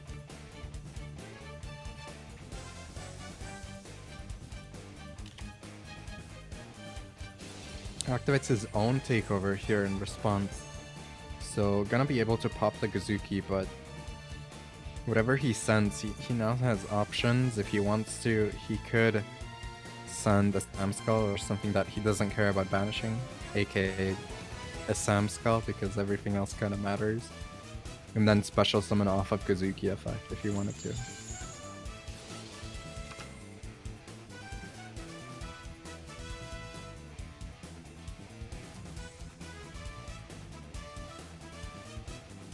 Damn, I had a tab open with Black Clover opening number 3 full opening, or Black Rover instrumental.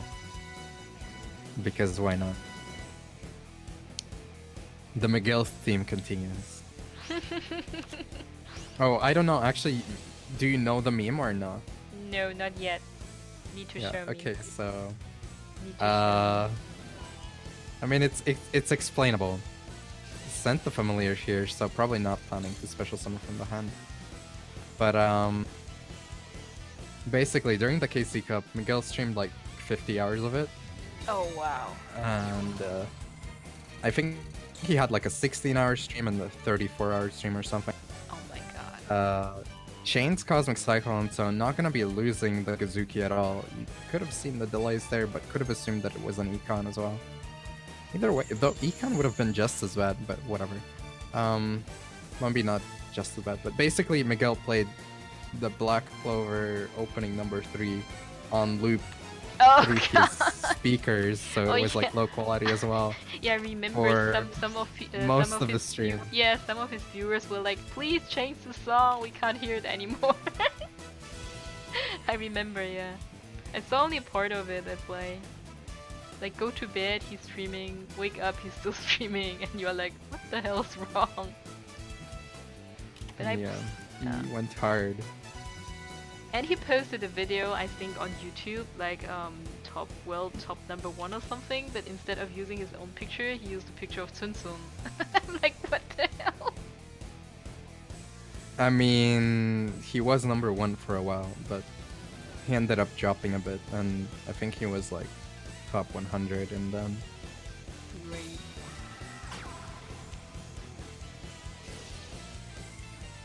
Vampires versus vampires. Yep. So Summer's Call was, I think, in the hunt from before, which Yeah. is why there was a card that wasn't discardable, and he had to discard a kingdom. Now let's see if he drew into. Well, he had the takeover, so he can send the takeover to a graveyard if he wants to as well.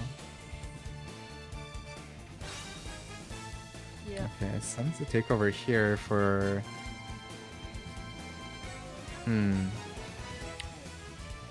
Actually, if he has a Grace, which he will have now, this could potentially be game. I'm trying to think if there was anything else in the graveyard for Slurp, but what he's most likely planning is to crash the Gazukis so he can special summon from the hand. Threaten lethal here, but I'm trying to remember if he had any other cards in the graveyard that he could get rid of. I don't think so, right? There's a Canadia, there's a takeover, and there's a Tornade in the graveyard. So yeah, unless there's a Spick Rebar or something, that's not gonna happen. No, Looks I like don't think there's a street Karibo. There wasn't so much delay that there could be one. yeah, I think this is gonna be game right here. It's not in his plane then.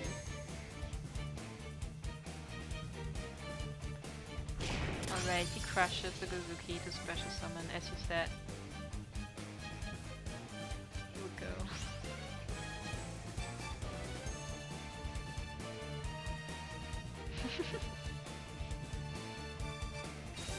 But yeah, he's threatening the 37. You see there's no delay, so it's gonna be game.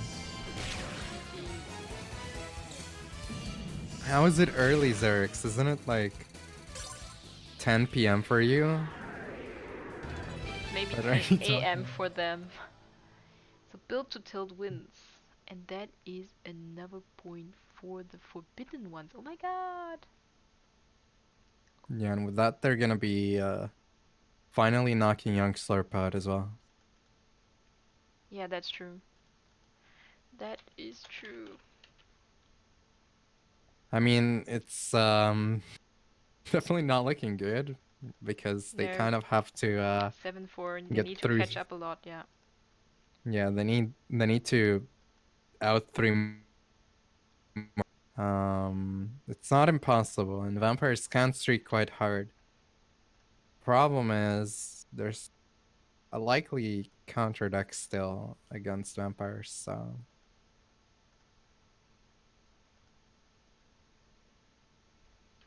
I'm just going to give this guys a break.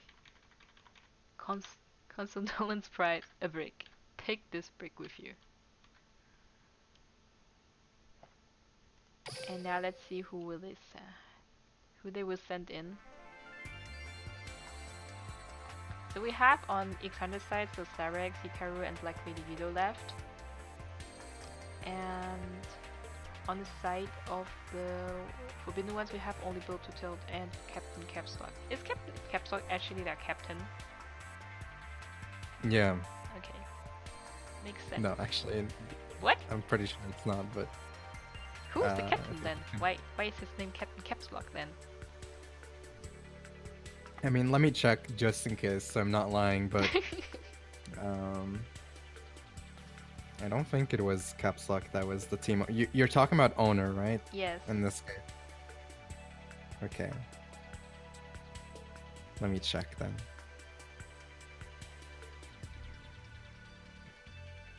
Our owner is Duckpup, by the way. My team's. Sorry? In case you care.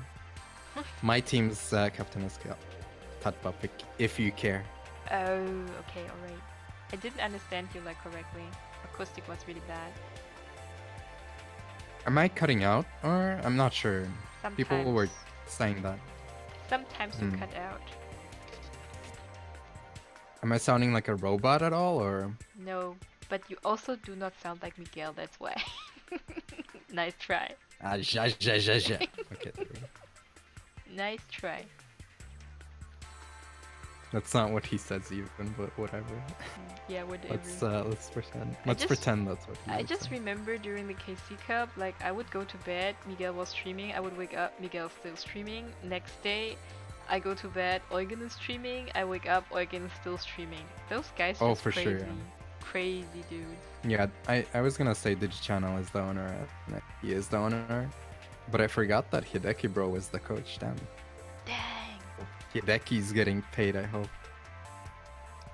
Ooh.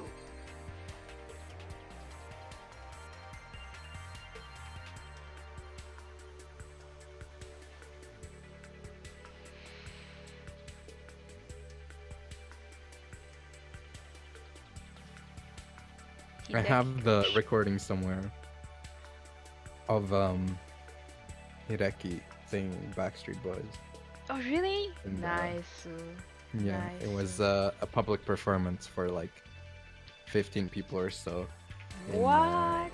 The Endless Trap Hall Discord during the Winter League. Oh my god. Oh, I mean, it's not Hideki bro, I'm sorry, that was Hideki's sis, but you know. What? That's totally different person. Why are you saying that? Yeah, that's a different person, of course. Yeah. I'm also the manager of Hideki's sis, by the way, so. I see. So besides Yu-Gi-Oh! Duel Links, you're managing Hideki Bro's sister and her singing career. No, it's not Hideki bro's sister, but it is Hideki's sis. Okay, now Hideki Bro is in the chat. We just asked him. Is that true? Oh, now they Hey, changed. Elder. Now they change sides. I hate that when they do that. Don't change sides. It's confusing. Yeah, help the poor streamers. Yeah, don't change They sides. have to do so No much. me, bitch, please. Oh, what's Yeah, that? now I'm actually listening to Black Rover. Again, just like Miguel. Yeah, exactly. This time with vocals. So we have now Hikaru at the top. Oh, I wrote Zarex. God damn it. That's what I meant. It's confusing. Yeah, Hikaru coming in here with Baby Yugi, most likely tie-dot bind. Well, actually, obviously tie-dot binds, unless it's Silent Duelist, but I kind of doubt that. I would tie-dot rather. binds, I would probably. rather want to see Exodia. Okay. I want to see someone else, like obliterated, in contrast to me. Yeah, that's that deck is probably a bit too inconsistent for Team Wars, but So yeah, it's fun when it works. Yeah, so the question to Hideki Bro is like, is Nifroth your manager, like your sis manager? What he said before, I don't know. I'm the manager of Hideki's sis, right? Yeah. Right, Hideki? By the way, there's a show coming up in the Trap Hall again. Gotta be ready. Oh, is it the girls Discord count now like trap hole?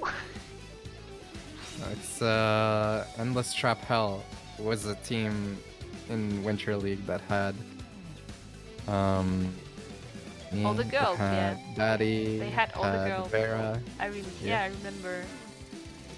I was on their Discord, but they changed the name of the Discord, and I was like, where did the girls Discord went? And they just renamed it into Brothel.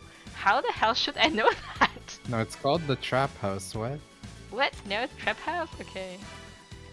It's called the Trap House. Yeah. Because in the beginning they called it Little Titties or something, and I was like, what the hell?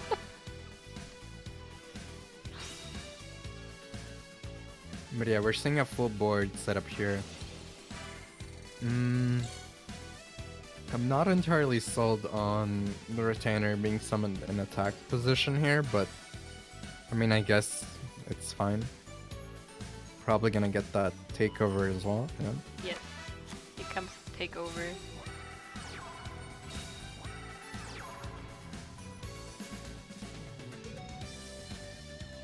After all this season, I still haven't played vampires and don't have a vampire deck.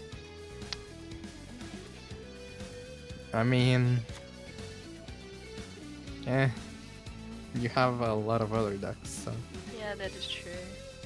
Maybe I will just skip this one though. I mean, at this point, it's kind of almost too late, right? But at the same time, I don't think it's gonna get hit in the ban list. I mean, it might, but it's not at the top of the priority list, most likely, so...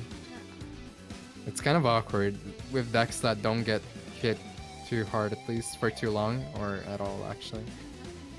Thanks for the follow, You Carlos. feel like they're still good, but actually building them feels so risky because like eventually they have to get hit, right? They will. And then you build them and then next day they get nerfed. That's what happens. They will definitely. But it also took I think a lot of seasons for heroes to get nerfed, and then over and over to get nerfed again. So heroes were really busted in the beginning, but it was almost impossible to get all of those ultra rare cards to make it work. Like 3 Ankies, it's just like eh. There's some decks that you should see that are even more expensive. And the only difference is that they're not as good, you know.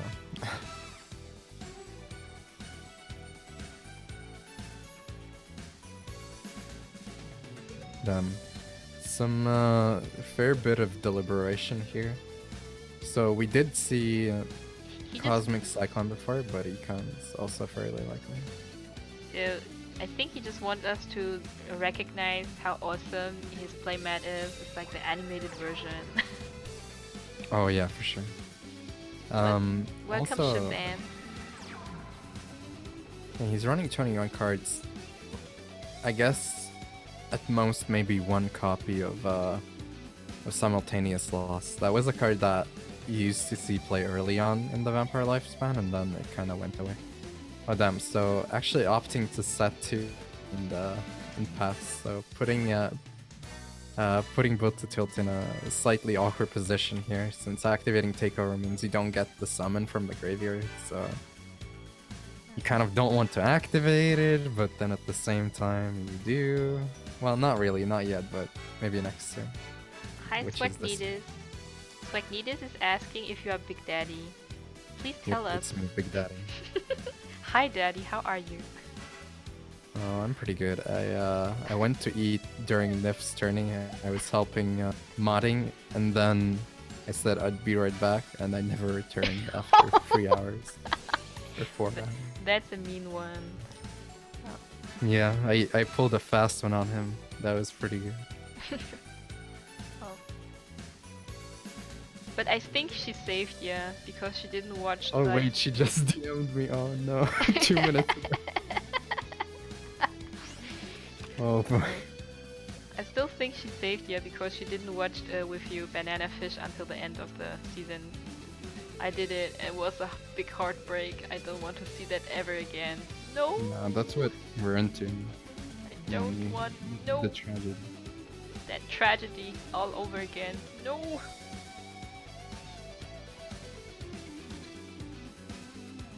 Yeah. But that's how it is. Japanese guys just likes to call their mangas or animes strange names. I don't think that ever an English author or I don't know a comic artist would call their product or their baby banana fish. What the hell? I mean, that was a Salinger reference. I think it said it in like the first or the second episode. So I'm pretty sure. So Grace gets negated by Canadian. Question is, what is the other card? Yeah, could be another Canadian face down. Because why not? Yeah, most people play like 3 Canadians. That is true. I mean, it's a really good card, yeah. The only reason why the card has seen a bit less usage, but I think it kind of went away and it's like, really popular again, was because of Ancient Gear Fortress preventing you from targeting Ancient Gear monsters on the turn that they're summoned, so you couldn't Canadia them. But it's kind of worth it. It's worth the risk. True that. Yeah, as our players with 3 set cards, that's scary. That is weird and scary. Welcome, OXD. OXD. What? Yeah. think it was Brazilian, if I'm not mistaken. Did really well in the KC Cup as well again. Oh really? Yeah. I was so hyped when I saw that Sung got like #1. He's one of my favorite players. I used to watch his videos before I think, yeah, before even Duel Links might have started, like YouTube or something, like from the beginning. Yeah, Tsumtsum's pretty good. There's a bit of controversy because of a skill that got patched with the phone version now that he kind of used, but I think he would have gotten #1. Well, I don't think it mattered too much for him getting to #1 though. Yeah, he will Since participate he didn't really play anyway. that. He didn't really play that deck. Yeah. Didn't even play that deck at the end, but yeah, it's kind of awkward. But yeah, definitely happy for him still. It's good to see people be really consistent as well, since this is his third Worlds entry as well. Oh yeah, that's true. So he's always been there. That's true. I remember. Yeah. But now my heart is like split in two because the World Championships is like in Germany this year, in Berlin. I really want to go, but you have to be out of the country. Yeah, no, I don't have to be out of the country, but I'm afraid like if in the finals like Eugen is facing Tsung, I don't know who I should root for. I would be like, oh. Root for Sniffus. Root for Sniffus. That's a good one. Ikonteku. But that would be the great finals for me, like Germany versus Japan. That would be awesome. But still hard. Who should you root for? Dang. I mean, I've talked with Sniffus a bit more than with Sunsun due to language. Oh, this is gonna be really nasty. So even if he had activated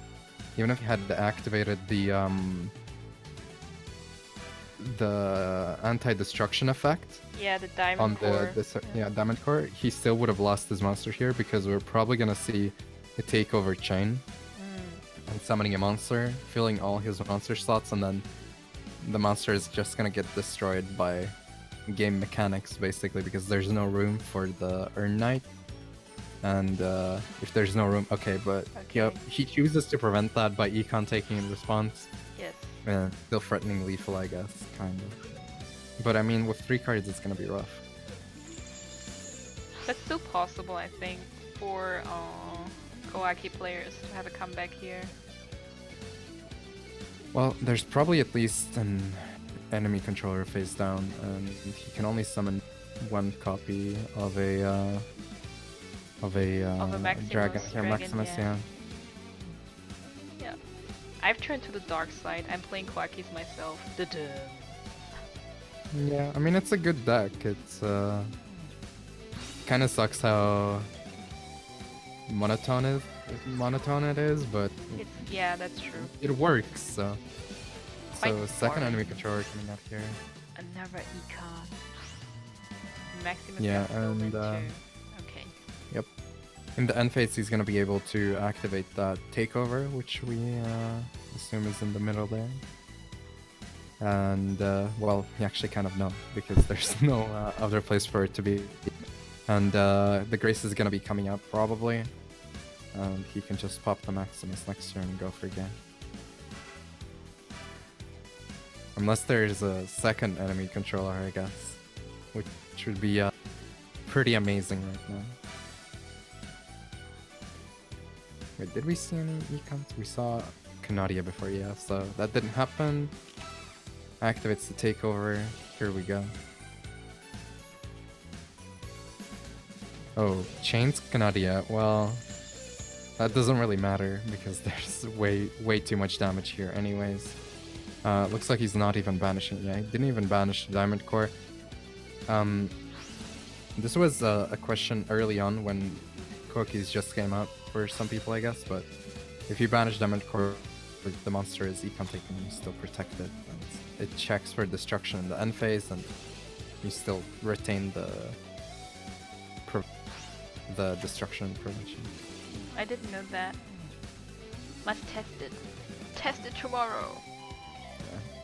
Yeah. Econ take your opponent's monsters.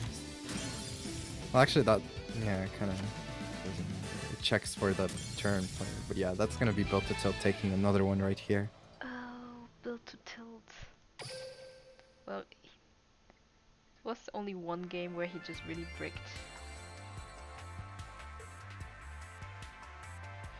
And that is And I in mean, the starting that streak. Starting that streak with vampires, it's as we talked before, it's definitely doable. Could still make a comeback for the team. True that. So 5-7 now. Hikaru loses one deck.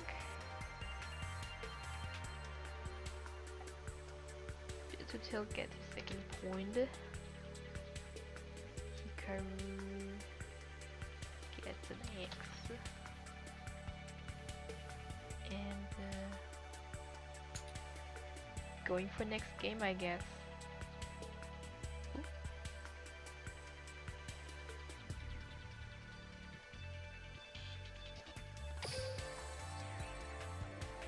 Here we go. Yeah, no. Oh, we're seeing Ancient Gears as the second deck. I don't even know. It's a bit hard. I guess it also depends on the builds quite a bit, but I actually quite like Ancient Gears against vampires for the most part. Because you need if you can get your monsters out pretty fast, and if you get the Fortress combo, like if you get Fortress and you can get a monster out, you can like get rid of a vampire, either take over or their field spell, and also they deal a lot of damage. But of course, if they get to vampire stuff, then it's pretty bad as well. Yeah, especially Also, yeah, yeah. especially if you get your like reactor stolen or something with a vampire loli, it's just like eh. Yeah, I mean, she's not really a lolly, but yeah, Poggin also mentioning if there's Unending Nightmares, so kind of confused actually not seeing Unending Nightmares at all, but being used too much, but I guess because it's or rather, I guess it's not that you don't get to see it, it's not used, but people don't end up drawing into it or something when they win. But actually in this tournament today, it's the first time I see Ancient Gears. So before it was like all vampires and Koakis and some non-meta decks. And here we go. Take over again. Yeah, ended up hitting the card that allows to search here, but let's see what he goes for. I mean, if it's only one monster where Vamp would shine, kind of, Grace would also do the work for the most part, since she could just blow up the monster, right? Oh, he counts second Galaxy Cyclone. And Yeah, destroys let's see the if he has Ooh. yeah, if he has like a breaker. Oh, here we go. If he has a breaker and 2 field spells, this could be over. Thanks for the follow, Hakiro. Yep, that's the first field spell. Oh, Gear Town. And here goes Gear Town.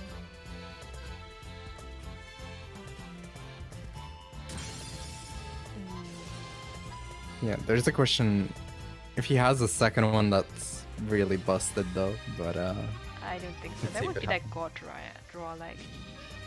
So here comes some reactor. Boosted by the Ancient Gear Castle in the background. I don't think that he has I a think he second would have. spell. Yeah, he would have said it by now, or he just Yeah. activated it. But I think he might be thinking whether he's safe setting a back row card potentially, or maybe if he runs enemy controller or something, then he's thinking, is this lethal? I'm not sure. Let me check. If I attack over that, that works. Okay, that could be lethal unless Victoriva. But yeah. Could be Econ, as Poggin also mentioned. I don't think that he has lethal though. Even if he like swings in and destroys the Vampire Kingdom, he's not going to lethal. Not this turn. Well, the fact that he attacked with Breaker first, yeah, I was gonna say, I think he does have lethal because he swung in with the Breaker first here into the right. defense position monster as well. Yeah. And there's no response here. It That's makes the sense. worst part. Yeah. It's just a really big Armadas almost. GG. The ancient gear wins. Yeah, the volatility of this matchup is pretty crazy. Like it can swing really, really hard in either way. But for vampires to like survive, you need either to get like Canadios or something or mirror wall to prevent them from being able to attack over your stuff. But he had double galaxy. Like, what are you gonna do? No chance, You need yeah. like I don't know, threatening roar or a card, some other card we don't have in Duel Links right now. But maybe they are coming. So 1 point for Hikaru and Oh, another please don't add threatening roar. and another point for X-Hunters. Oh, they are just 2 points away now. 2 points. Yeah, only Captain Capslock left now for Forbidden One. Yep. Let's see if he can make the comeback. I mean, we have seen people streak like 5 games in a row, but oh boy, it's pretty hard. And yeah, I don't know. I Captain. guess if one of the two decks is Koaki, then Captain, you probably must be so save much. this. Captain, you must now save the world. Captain, oh Captain. I don't remember the quote. There was something like that.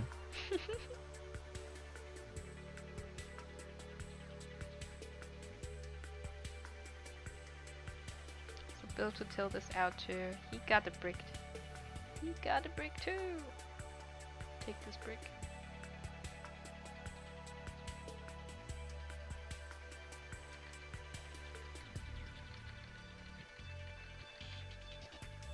Buster and AG's down. Oh. It's an interesting call, but it looks like there's a Koaki for Captain Capslock as the first deck here. I can't expect And Ah. you can't spectate? Now it's loading. I tried, but the first time didn't work. Oh, I mean, I wonder what the deck is. It could be anything. So Yusei versus... Oh yeah, Yusei could be everything, that's true. That is true! I mean, I wasn't here at the start. But I think it's very likely to be Koki. It could be Karakuri, of course, being kept as one of the last. But I doubt you would send that deck in first. Because this matchup is really hard because of the 3000 defense. They don't really run monsters with over 2600 attacks. So it's pretty rough.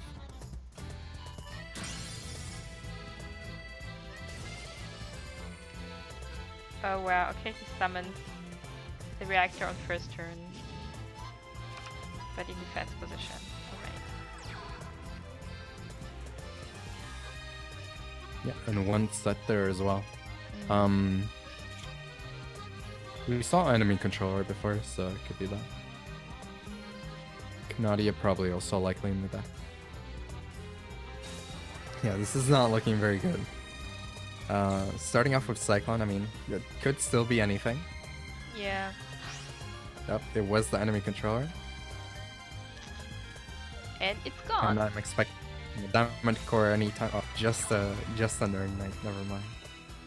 Well, Ice is game right now, so just summoning Ice, discarding a card, popping the monster, using Tie That Binds and attacking for game. That's It's a very fun and interactive game. yeah, that's I'm not saying there's something wrong with the deck, but I'm not a fan. Also Prismatic Urn Knight, by the way. Welcome, Daddy.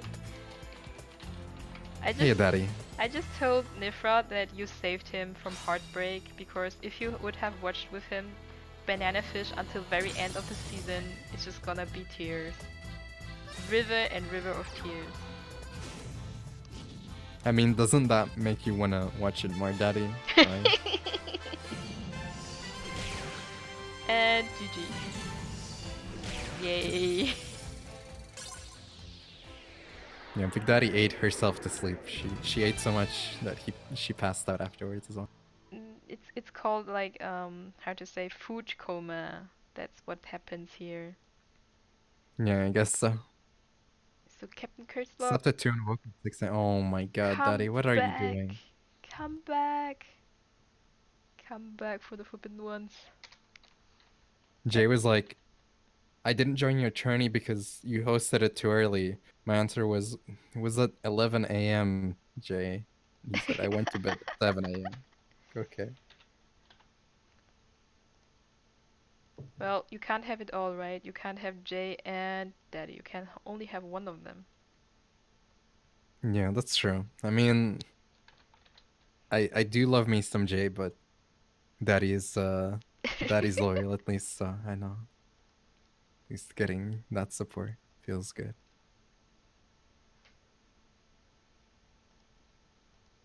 Who won the tourney? It was a Brazilian player that, not gonna lie, I hadn't seen before playing. Was Oh, not Maikin. again. Maikin with For Hires, and there was a For Hire mirror match in the finals actually with Zayt King. But it was really unfortunate because one of the semifinals ended up with basically double DC Oh loss no. for Dan for the deck that would have most likely won. Oh And no. right before that, the opponent that he lost against got a DQ win against Stevie because Stevie was cheating and he was using an illegal deck. And he had one card in his deck that was from a different box, which he wasn't allowed to use. And he would have automatically won that matchup against Dan before because his deck was spellbook. Oh my god, it was yeah. Stevie is no Frickin' Stevie. cheater. Alrighty. Yeah, exactly. Stevie known cheater in TCG and Duel Links. He's gonna be banned for life from your tournaments now. Yeah, last time he slept in and didn't make it. This time he cheated. What's next? And that guy's on my team. What the hell? Oh. Who needs enemies with teammates like this? Am I right? I remember once when I tried to run the tournament last year that Godfather Duel Links would just play in 2 different tournaments and like keep stalling his turn. So like he joined the duel room but he just didn't start something to play. Or Oh it god. took like 40 minutes. Oh my god. And then we just Yeah, disqualified people him. did. Yeah, people used to do that. I once was in 2 tournaments at the same time. One of them was from, I don't remember, I don't know if you know him, Krilly, but he was holding a league. We had like tournaments every weekend. And the other tournament, I don't know if you've heard about it, was the MCS. Yeah. And I was in the semifinals for Krilly's tournament, and I was playing 30 card spellbooks. So you know, a deck that requires a bit of interaction on your end, where you have to click sometimes. And during that match, I also was being spectated in the MCS, playing against Dark King, I think, or someone else from Japan that was doing really well. He happened to be playing the same deck I was playing on the other account, and I bricked, so it was pretty fun experience. I basically could mirror his plays. I was doing the same plays he was doing, only so I was winning on that end, and he was winning against me live on stream. Good times. Yeah. I remember Dark King. He also sometimes joins on the Team Wars matches, right? Yep, he's Yeah. a team member as well. Yeah. I believe he's still in Sun Clan, right? aka Season 3 champions, by the way. That we beat 2 weeks ago. Kappa. Kappa. Yeah. Zarek's coming in with Joey. And Likely going to be a Buster Buster Blader. Blader. Yeah, that's just to be expected here. We did see a Cosmic Cyclone before from Captain Capslock, and we did talk about it before. But holy cannoli, opening up with emblems, so aka Buster Blader in hand and the Yeah. Whelp already, that's pretty good. If he has like 3 sets, that's gonna be really broken. Welcome, Flip. Overslept. Why everybody oversleeping on tournaments? What the? Yeah, people keep doing what the heck. I was told, the worst part is Stevie said he tested for that tourney more than he did for the last several MCSs, or at least the last MCS. Which is like, oh my god, and then he cheats. by accident, but like, come on. Come on. He planned all of this, was all planned from the beginning. Oh. I still haven't managed once to participate in the MCS, god damn me. Shame on me. I'm playing this game like 2 years now. I'm streaming for 1 year, god damn it. I mean, I don't know if that's your kind of thing. I feel like my tournaments would make more sense, or Yeah, I just the don't like non-meta. I just don't DLU like to ones? join like a tournament which goes on like for 8 hours where I have to sit in front of. Well, see, that's the difference. See, the MCS is, if you do well, you're guaranteed to be there for like 8 hours. Oh god, no. You're guaranteed there to be at least for like 4 hours, probably, or 3. way. Mine finished in 4 hours, okay? See, that's a Yeah. difference. And that's only for the people that went to the finals.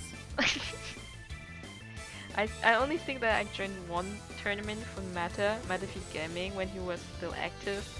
Oh wait, he's back now, sorry. So, before he retired and came back, and I think it was a tourney only of 12 people, it was like a Mata mini cup, and I think that was just right for me. I don't want to wait hours and hours and play this. I can't Yep. do it. I think big competitive tournaments are not for everyone. And Flips is also, I mean, I'm not sure if he's speaking about the prize pool situation too much, but also the time investment, like 8 hours and losing in top 32 or top Yeah. 16. It sucks because it's like, obviously you're not really playing to get rich or anything. No. But the monetary investment, or the return, is nice, of course. But it kind of sucks when you get to like top 16 or top 8 and you get like after 9 hours of playing, and also after paying like $10 to enter, you get like $60 back. It's kind of. So I don't know how much you can like really win even if you like land in the top 8 or something, but I think any normal working day would pay you off better.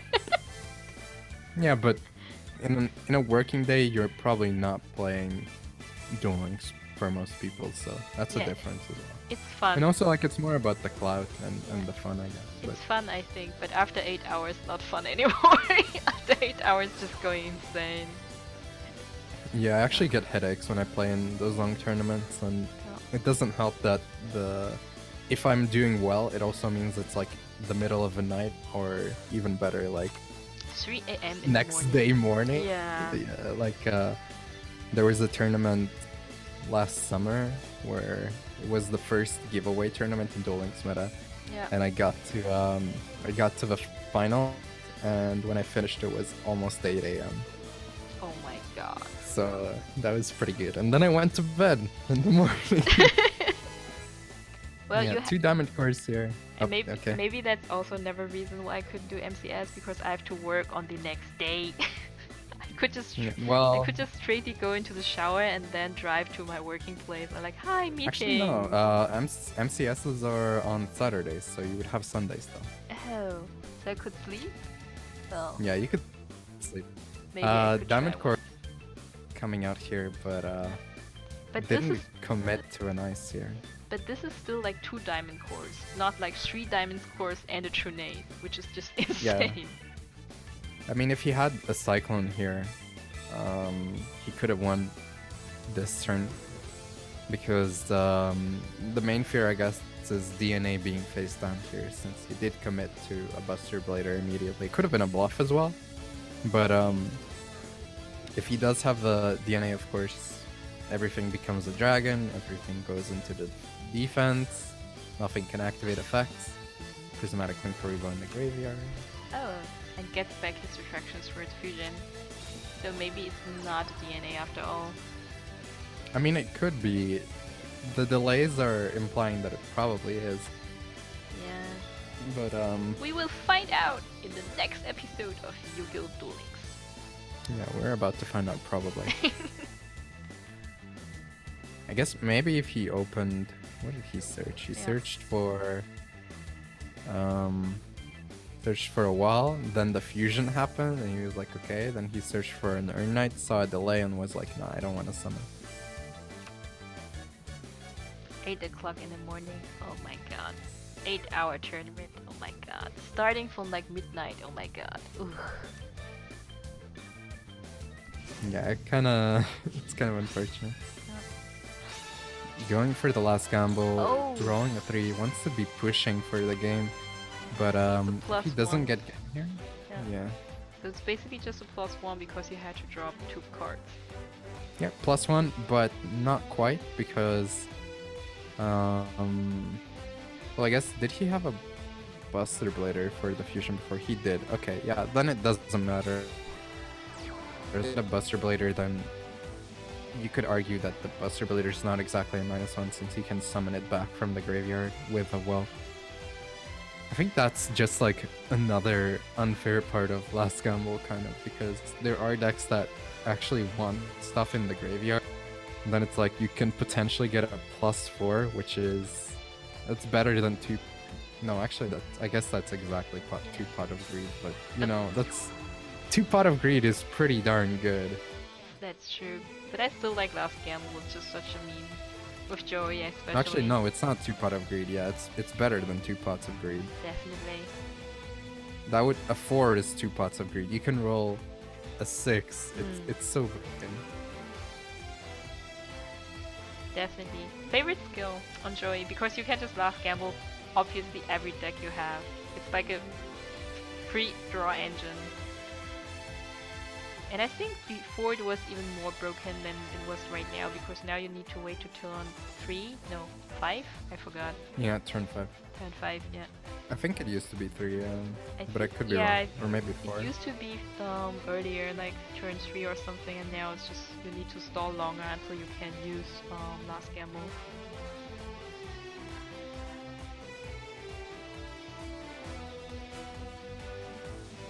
Welcome, Silent Peru, Yu-Gi-Oh? Whatever, Silent That's Yu-Gi-Oh. Silent Power. Silent That's Silent Powie? Power. Yeah, Power. Oh, It's a player. You might have seen his name before. Silent Power. I'm bad with names. 7 cards, yeah, that's scary on the Koaki player. He's from Kuri Bandit as well. Yeah, with the triple backer, I mean, at this point, at least 1 DNA. With Yeah, 6 more there's cards in DNA. the hand, there's a decent chance that there's also a Cosmic Cyclone. So if he has 2 Cosmic Cyclones, he might be able to make a play, but it looks like he might not have any.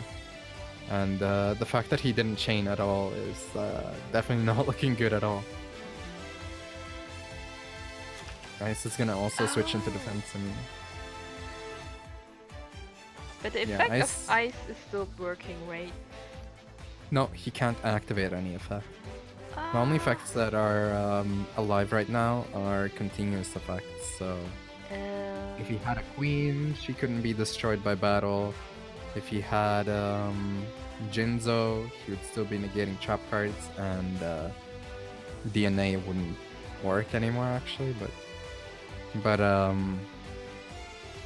yeah, effects that need to be activated can't be activated.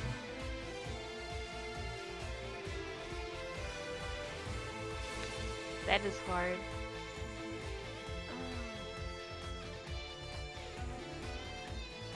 That's a tough position. I'm kind of confused here though. He actually opted to pay the cost to keep his monsters on the board. Yeah, both of them. So I guess maybe he has enemy controller and spherical rebos, and he's hoping to survive and then econ take. I don't know. I don't know. Either either. way, that actually wouldn't even make sense, because either way, for his opponent to start making any plays, he would need to, or threaten any damage, right? He would need to summon another monster anyways. Yeah, and now he's getting piercing. Yeah, exactly. That's why I'm. That Okay, makes no he took- sense. Yeah. He discarded 2 cards to keep these alive. I mean, maybe, I'm not sure why he did that, but... Maybe he forgot that Breath of Later has piercing. I don't know. No, that's, That sometimes that's definitely not the happened to case. me. For competitive players, I don't think that's an option at this point, especially after how popular his deck has been. And for how long it has been popular. Gets rid of a stun man.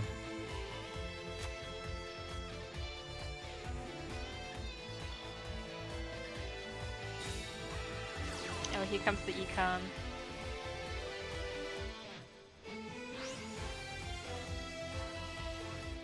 Okay. Is he gonna tribute for a Koaki Rook Lord, maybe? That's like the only good play I can see here at this point. But I feel like that would have happened before. Oh wait. Wall. This could work, but he can't attack directly with the Buster anyways, so yeah, it kinda doesn't matter. Xerix takes this one. Oh, Captain Caps Lock. You were the hope. So 1 point more for the X-Hunters. Yeah, that's true. He does have to tribute too if it's not a Koaki also, so Rook Lord wasn't even an option. Nope. Yeah. Damn, Poggin's a Koaki master.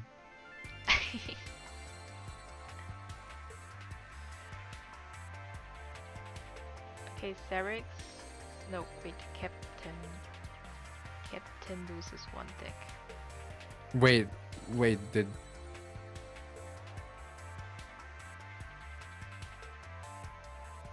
Next play for X-Hunters, yeah. So Captain loses 1 deck, 1 point for Xerix. And Oh yeah, 1 okay. point left for X-Hunters to win this match. For a second I saw the chat and was like, wait, did Xerix time out? What happened? He said like time. Nope, Okay. nope. Did not time out. Oh, if you're checking the channel, that was a while ago, yeah. Now it's 6 and 9, so... It was correct. Last deck for Last man Caps Lock. standing. Last deck standing. I mean, winning 4 in a row, it's definitely possible. Yeah, Saturday Would be God hard, proved but- it. Like, he just draw like Exactly. God on always second turn. Insane. Yep. I had even to play the sound for him like this. Yeah, I'm gonna take gun.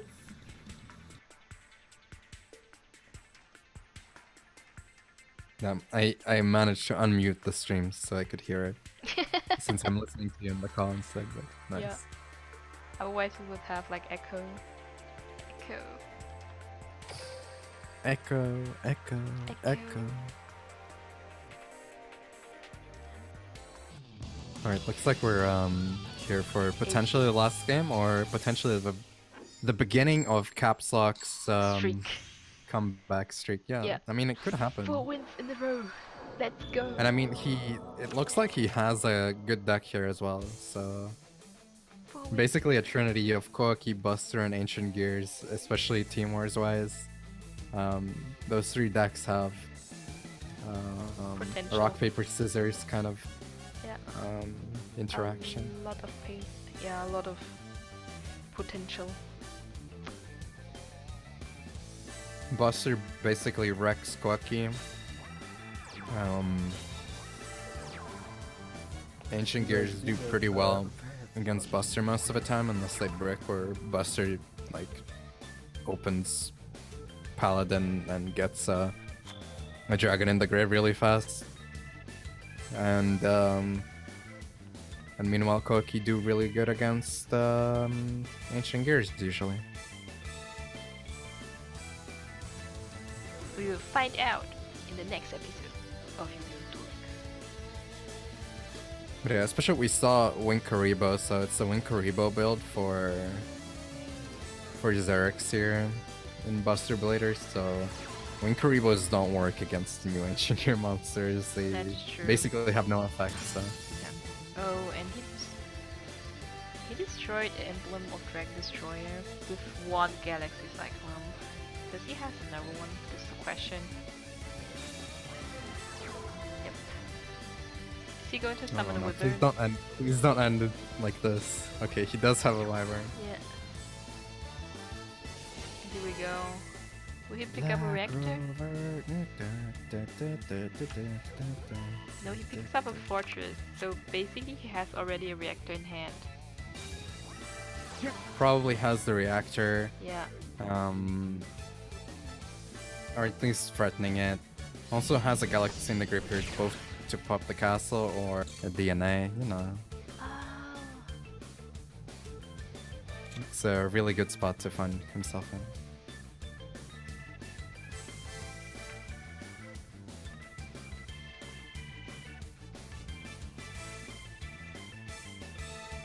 I think that the set card on Caps Lock side is actually Canadian. It's like one. Can't tell though. If it were Unending Nightmare, for example, Mhm. which is a card that Ancient Gears do, or at least used to run at least a couple copies of, that would automatically make DNA surgeries dead, since he could just blow them up. I mean, I guess if you chain multiple DNAs, you at least get the effect once and use Unending once per chain, but still. It's Econ! I have no idea what it is. But this could be just Caps Lock comeback, and then he just going on streak 4 wins in a row. Dang. Not Poggin, it's another Oh, never Gear Town? Wow. oh my god. Okay, this is over. Okay. This is actually over. Yeah, He can can't. summon just a reactor now from hand and then just pop it and summon another reactor and whatsoever. Oh, he even. Okay. Yeah. I mean, my idea was that he could just use the Tribute galaxy, delivery? pop the Gear Town, summon from the deck, and then Yeah. attack twice with Reactor Dragon as well. Yeah. But I mean, Nope. chooses to have less attack. Yep. Doesn't get the over 3k damage bonus. Yep. GG. And here comes Captain Caps Lock.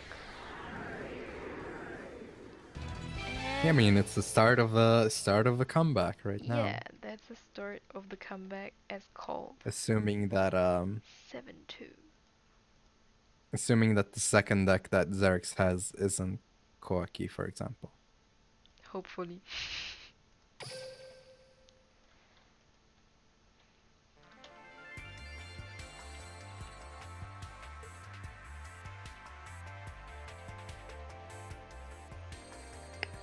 I'm gonna guess it's probably Koaki then. I don't know. Welcome E Squad. And Atlas. Yeah, just use Chain Reaction, right, Poggin? Yeah.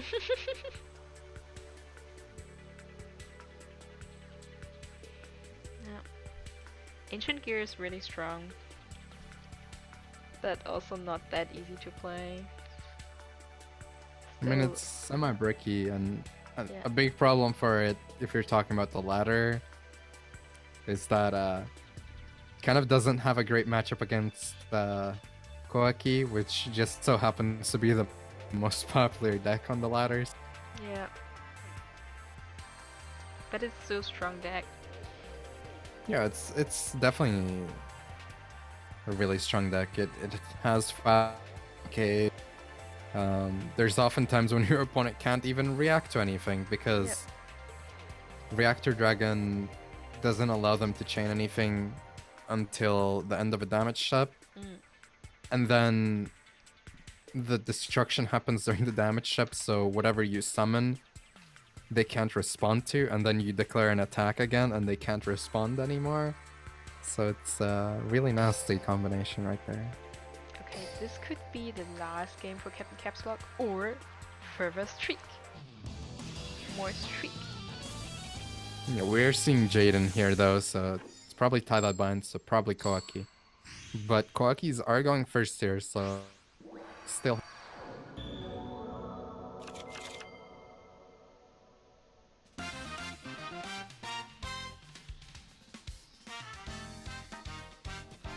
Yes, of course, for hires.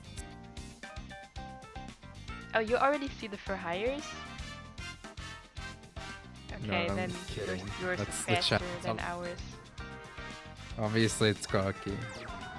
Yep. Here we go. As soon as you see a Thais character, you know Yeah, it's the cocky. Thais version. True that.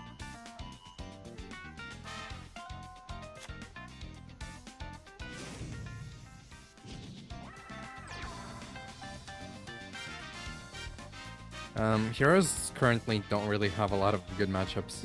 Could play them, but it's not very likely that Zarix would be bringing them in Yeah, as his second deck. it's not ideal now for hero players.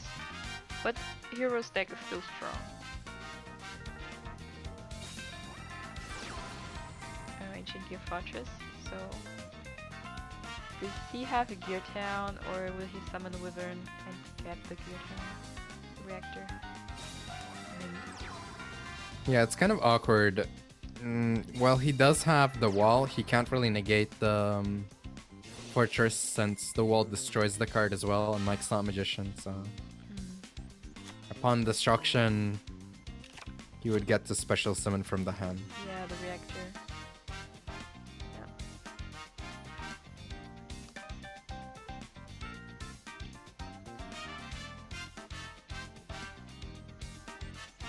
I think he will swing now the Wyvern into the wall.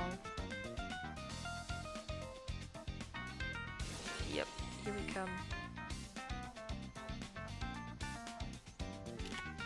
Cosmic Cyclone, the Ancient Gear Castle. Oh, smart. Yeah, smart. right now. Yeah. Right now, if he has Diamond Core, this could be game. Or even just a monster, honestly. I mean, he has a freaking...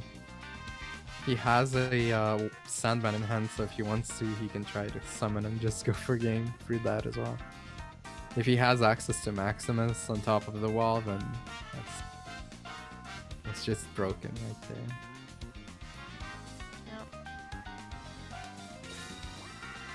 Summons an Ur Knight, which should be negated by Canada, otherwise it's just GG.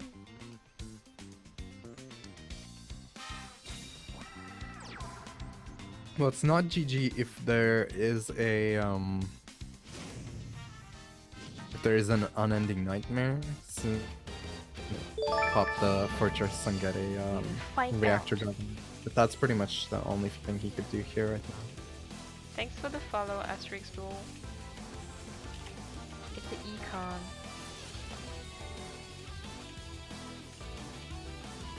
Probably gonna get negated here. Well, actually no, he does have... He actually chooses not to negate because... Yeah, I'm not sure if that choice... If that was the best call. Because he already has a way to keep the wall for free with the Sandman. And he wants to keep the negation anyways as well because there's usually a spell card involved in popping cards, so... I don't know actually about that choice.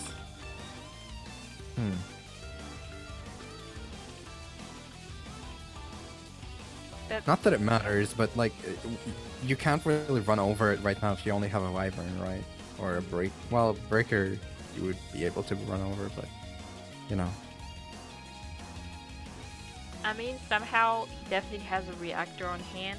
If he has a breaker or some kind of destruction card right now, you could get rid of the fortress and summon the reactor, right? Unless the reactor gets negated by the back row card of Jaden here, they'll have a chance. Just don't know what this is. 4 cards. I mean, at this point he needs Breaker, and he does have Breaker. Chances are he is afraid of a Canadia, because if that Canadia goes through, if he has no other way to pop it, or if he has no defensive cards, that's just game on board next turn. But the fact it does appear to be going through.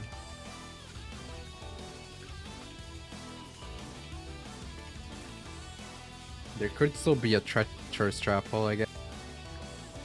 Oh, that would be evil. That would be incredibly evil.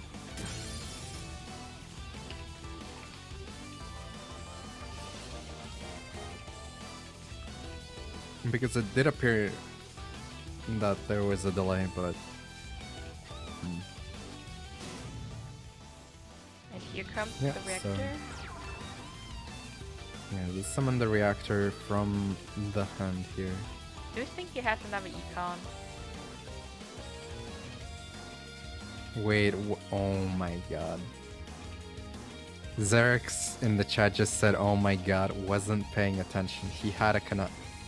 Oh, what? Oh my god. Not like Confident. this.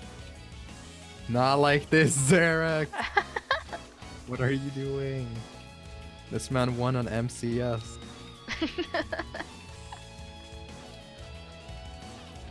This is almost as bad as that one time when Flips went for a direct attack and then activated Mirror Wall to summon Kanadi, but had Toggle up and didn't summon Kanadi and lost the next turn. Well, he still can keep the wall. But he will be in trouble because he has no way to get rid of the reactor. And he still top decked the right card. He's gonna be able to get ice and Oh yeah, with that ice he drop can and get discard rid the of wall it. now. Yeah. Still lucky. Never punished. Of course you are Koaki player. Okay, alright. I learned a lot. Tight deadline. And here we go!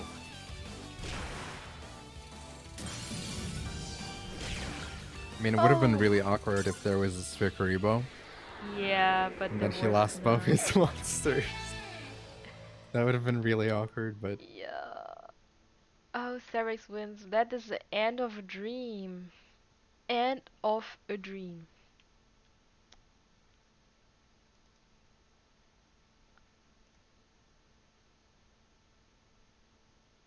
What? End of a dream. Captain Caps Lock, you were the last hope for the Forbidden Ones. Captain. yeah, Xerix even saying he didn't deserve that win, but he got it anyways. Feels Yeah. bad, man. That is really. That is true, kinda. That is kinda true. But. So. Should we ask the MVP of today's game to enter in the channel, or maybe the captain? I don't know if Saturday God is still here. The guy who Yeah, you draw can ask like. if anyone wants to join for an interview here. Yeah, that would be good. Let's ask in the channel. Anybody up for interview?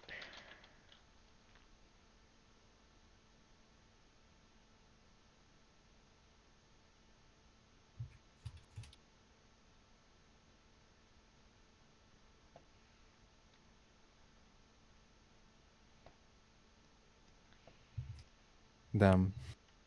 So I went for a date and he got back just now. What the hell? He was Interview like, the "Oh, I captain, guess I please. Oh. have to leave for um leave for food or something." And then he just came back. That was like Oh. 7 hours ago or something. Oh. I will go on. I can as well. Well,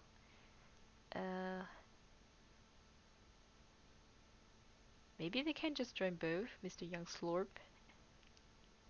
Yeah, they can both join. Yeah. So how do I pull them up here? Can you guys just join the interview waiting channel, I think, and then we can just pull them up, right? Yeah, exactly. Unless they have access to. I Wait, don't it's think not so. scrolling up. What the hell? Yeah, same Hey, for Jack. me here. That's Wait, what the hell? You- It's just stuck in there. You can, I think you can move them, I right? Move them to commentator booth too. Right click. Hello. Hello? Hey guys. Oh, super loud. Whoa. Hello? Okay. Is Young Slope joining us too? Yeah, Young Slop's here, I think. Howdy. Hello. Yo. So, what do you guys have to say?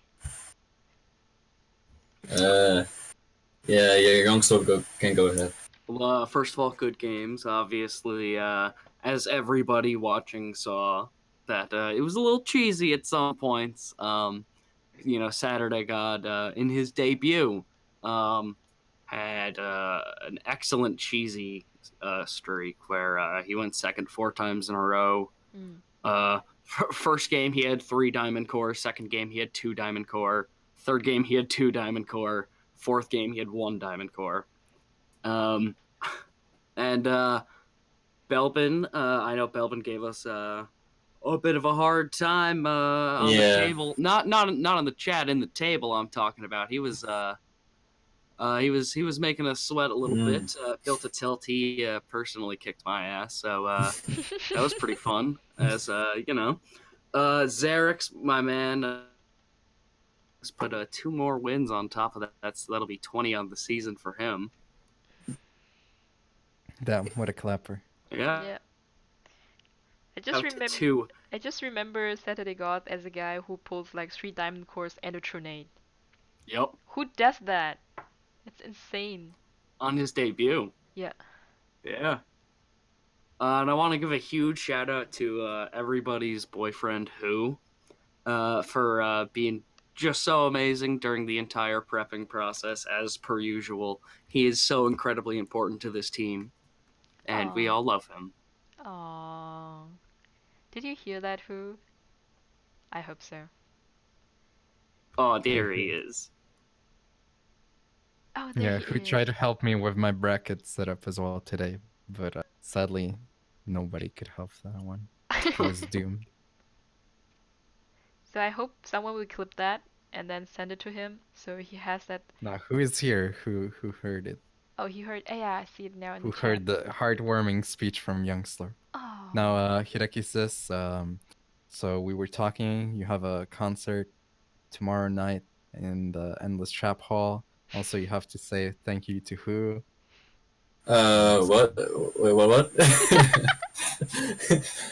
What the hell? You were my manager. Don't just be setting up concerts without my notification. That's how it works. We gotta make money. That. Yeah, man. Yeah. It was a tough game for sure. Yeah, I agree with Youngslor, but it was a bit cheesy at the beginning. Not gonna lie. Not gonna lie. Like those 4 games. We have eyes. Like, we fully recognize how cheesy this game has been. Yeah, but I mean, it is what it is. I mean, we didn't hate the player or anything. It's just the deck sometimes. It can be ridiculous at some point. And yeah, I think the other games were fair. I think the midsection of the war was a good one. Like we had some good games in. I think at some point we had the momentum in our favor with Belbin and Build to Tilt going on a little streak. So overall, I think our deck choices were good. I mean, I'm pretty sad that Mega Phantom Beast didn't do what it's supposed to do today. Oh, damn. Yo, mad props for that. I always respect that. Like, that's always. They were super gutsy. I remember we brought in Mecha Phantom Beast 1 week ago. Yeah, too. And we didn't bring it anymore. I've never seen Mecha Phantom Beast in any tournament matchup, so this was like a mind-blown eye-opener. Yeah, me and Just Desserts tested a lot with it, and we scrimmed a lot, and it went on big streaks. Like, I think the first scrim it went like 4-0, and then I played it for a bit. I went like 3-0. So we were like, it's good. Not a lot of people play against it, so it might be like kind of like a surprise factor, you know. But yeah, I mean, triple diamond core Trunade, no deck can beat that, to be honest. So, I mean, at that point, it's just I mean, it is what it is. I'm not that mad actually, or salty. I mean, you know what beat that stuff? Beat that? You know what would beat that? Winkaribo. Yeah, true. I mean, yeah.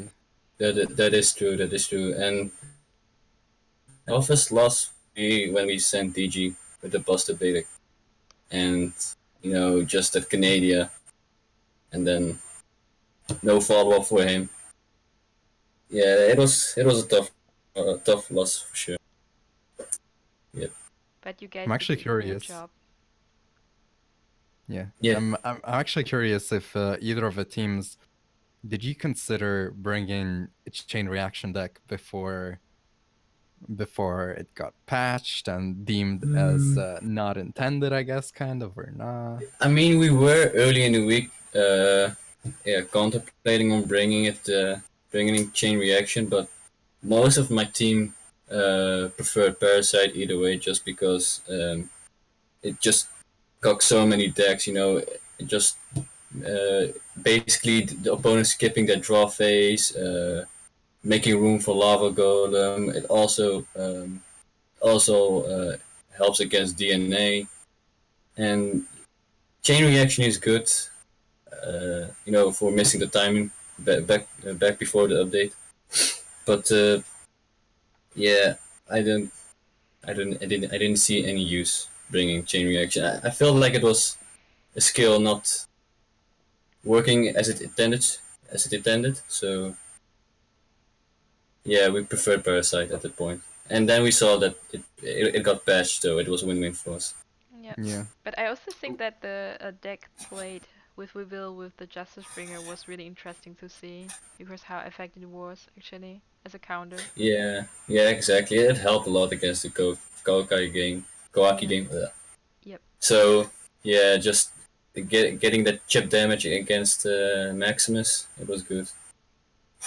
We had at up until 1:16 p.m. we had Amazonus in the slot of Xerx's second deck, the one he won with the Kokais, um, and we had switched it up to ETH after the Patch. fix of chain reaction, Yeah.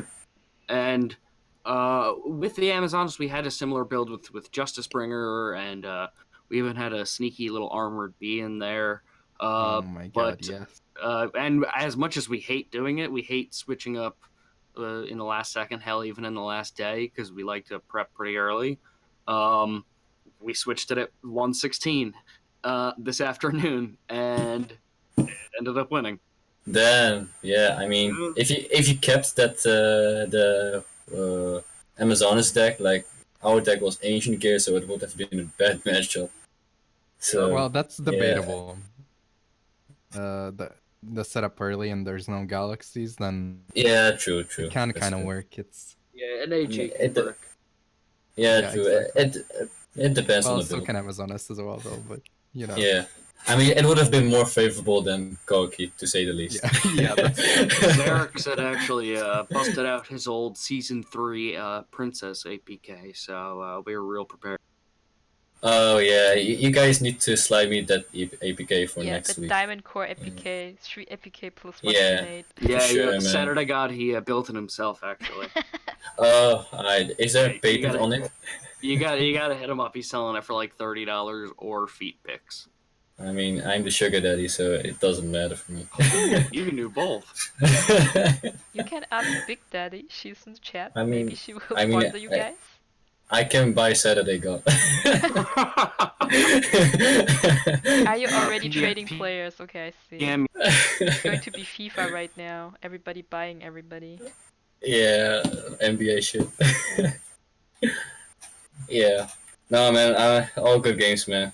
So, Yeah, good games. yeah, we were prepared, and, you can do nothing about those games with the Kaki, so all good, man. With the Diamond Core APK, we understood. damn. Foggin pointed out the crucial mistake here. Yeah, guys when should have played Kuribo on APK Sunday. needed. Should have played on Sunday, and Saturday God wouldn't have won. Because it says Saturday God. He's right. That's Classic a good one. rookie mistake. Yeah.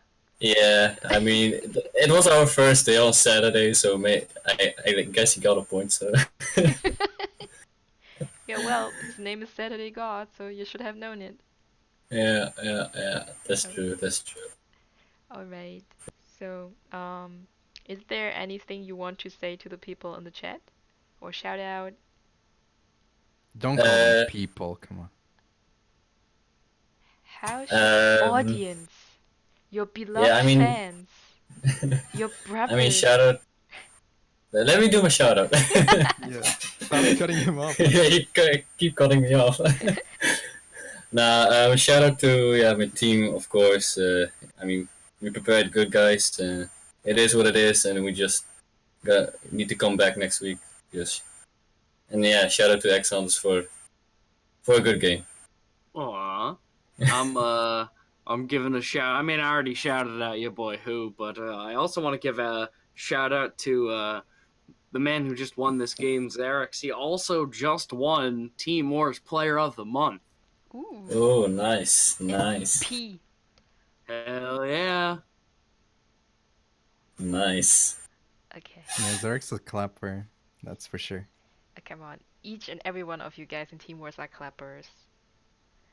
No, I mean Zark's different. You have Sarah's to different, understand. so he's the Yeah, top he's guy. also my mom, by the way. Sarah's what? Xerix is my mom, also. You can ask him. Funny, Xerix is my dad.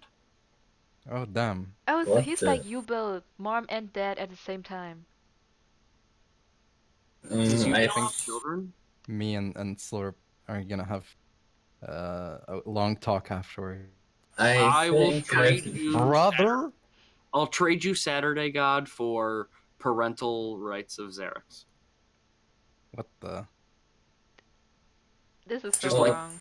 Just I like think get him out of your you're- life. I Wait, think I need to leave the voice soon. Yeah, I think also that this level is changing into something weird. what the? Yeah. Yeah. You So just need to bell out. I want to give a last shout out to Nifroth. Thanks for joining me, for commentating on this Thank you for the chance. incredible game. We haven't been casting for a very long time together because I'm just like a half-time duelist in contrast to you guys who are full-time duelists. So thanks again also for the great community out there who is going crazy in the chat. And I think it's time now to rate Godfather Duel Links because he's casting another match from Team Wars. Do you have something to say, Nif? Subscribe to Pew pew die pie. Miguel Joker. What? You are not Miguel, Nif. Oh, come on. Don't do my boy Miguel dirty.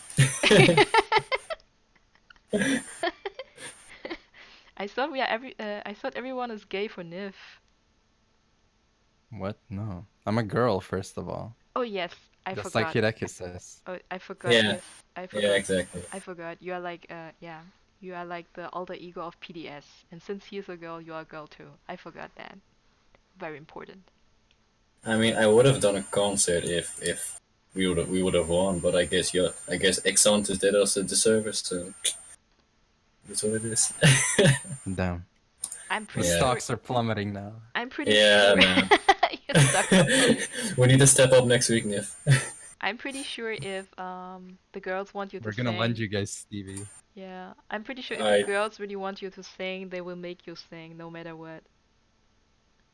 I mean, Sharon can be very, very convincing. Persuasive, yeah. Yeah, persuasive. Yeah, I yeah. thought though. yeah. So I'm not surprised if you will see me in a karaoke machine like tomorrow. Yeah, I'm pretty sure about that. So, thank you guys. Now let's rate Godfather Duel Links, the guy who plays in 2 tournaments at the same time for stalling. First you should talk him on stream and then you rate him. Yeah. Damn the humility. Lol. We'll point him out. Like, this is a dude who plays parallelly in 2 different tournaments and stalling people out. And now I rate him.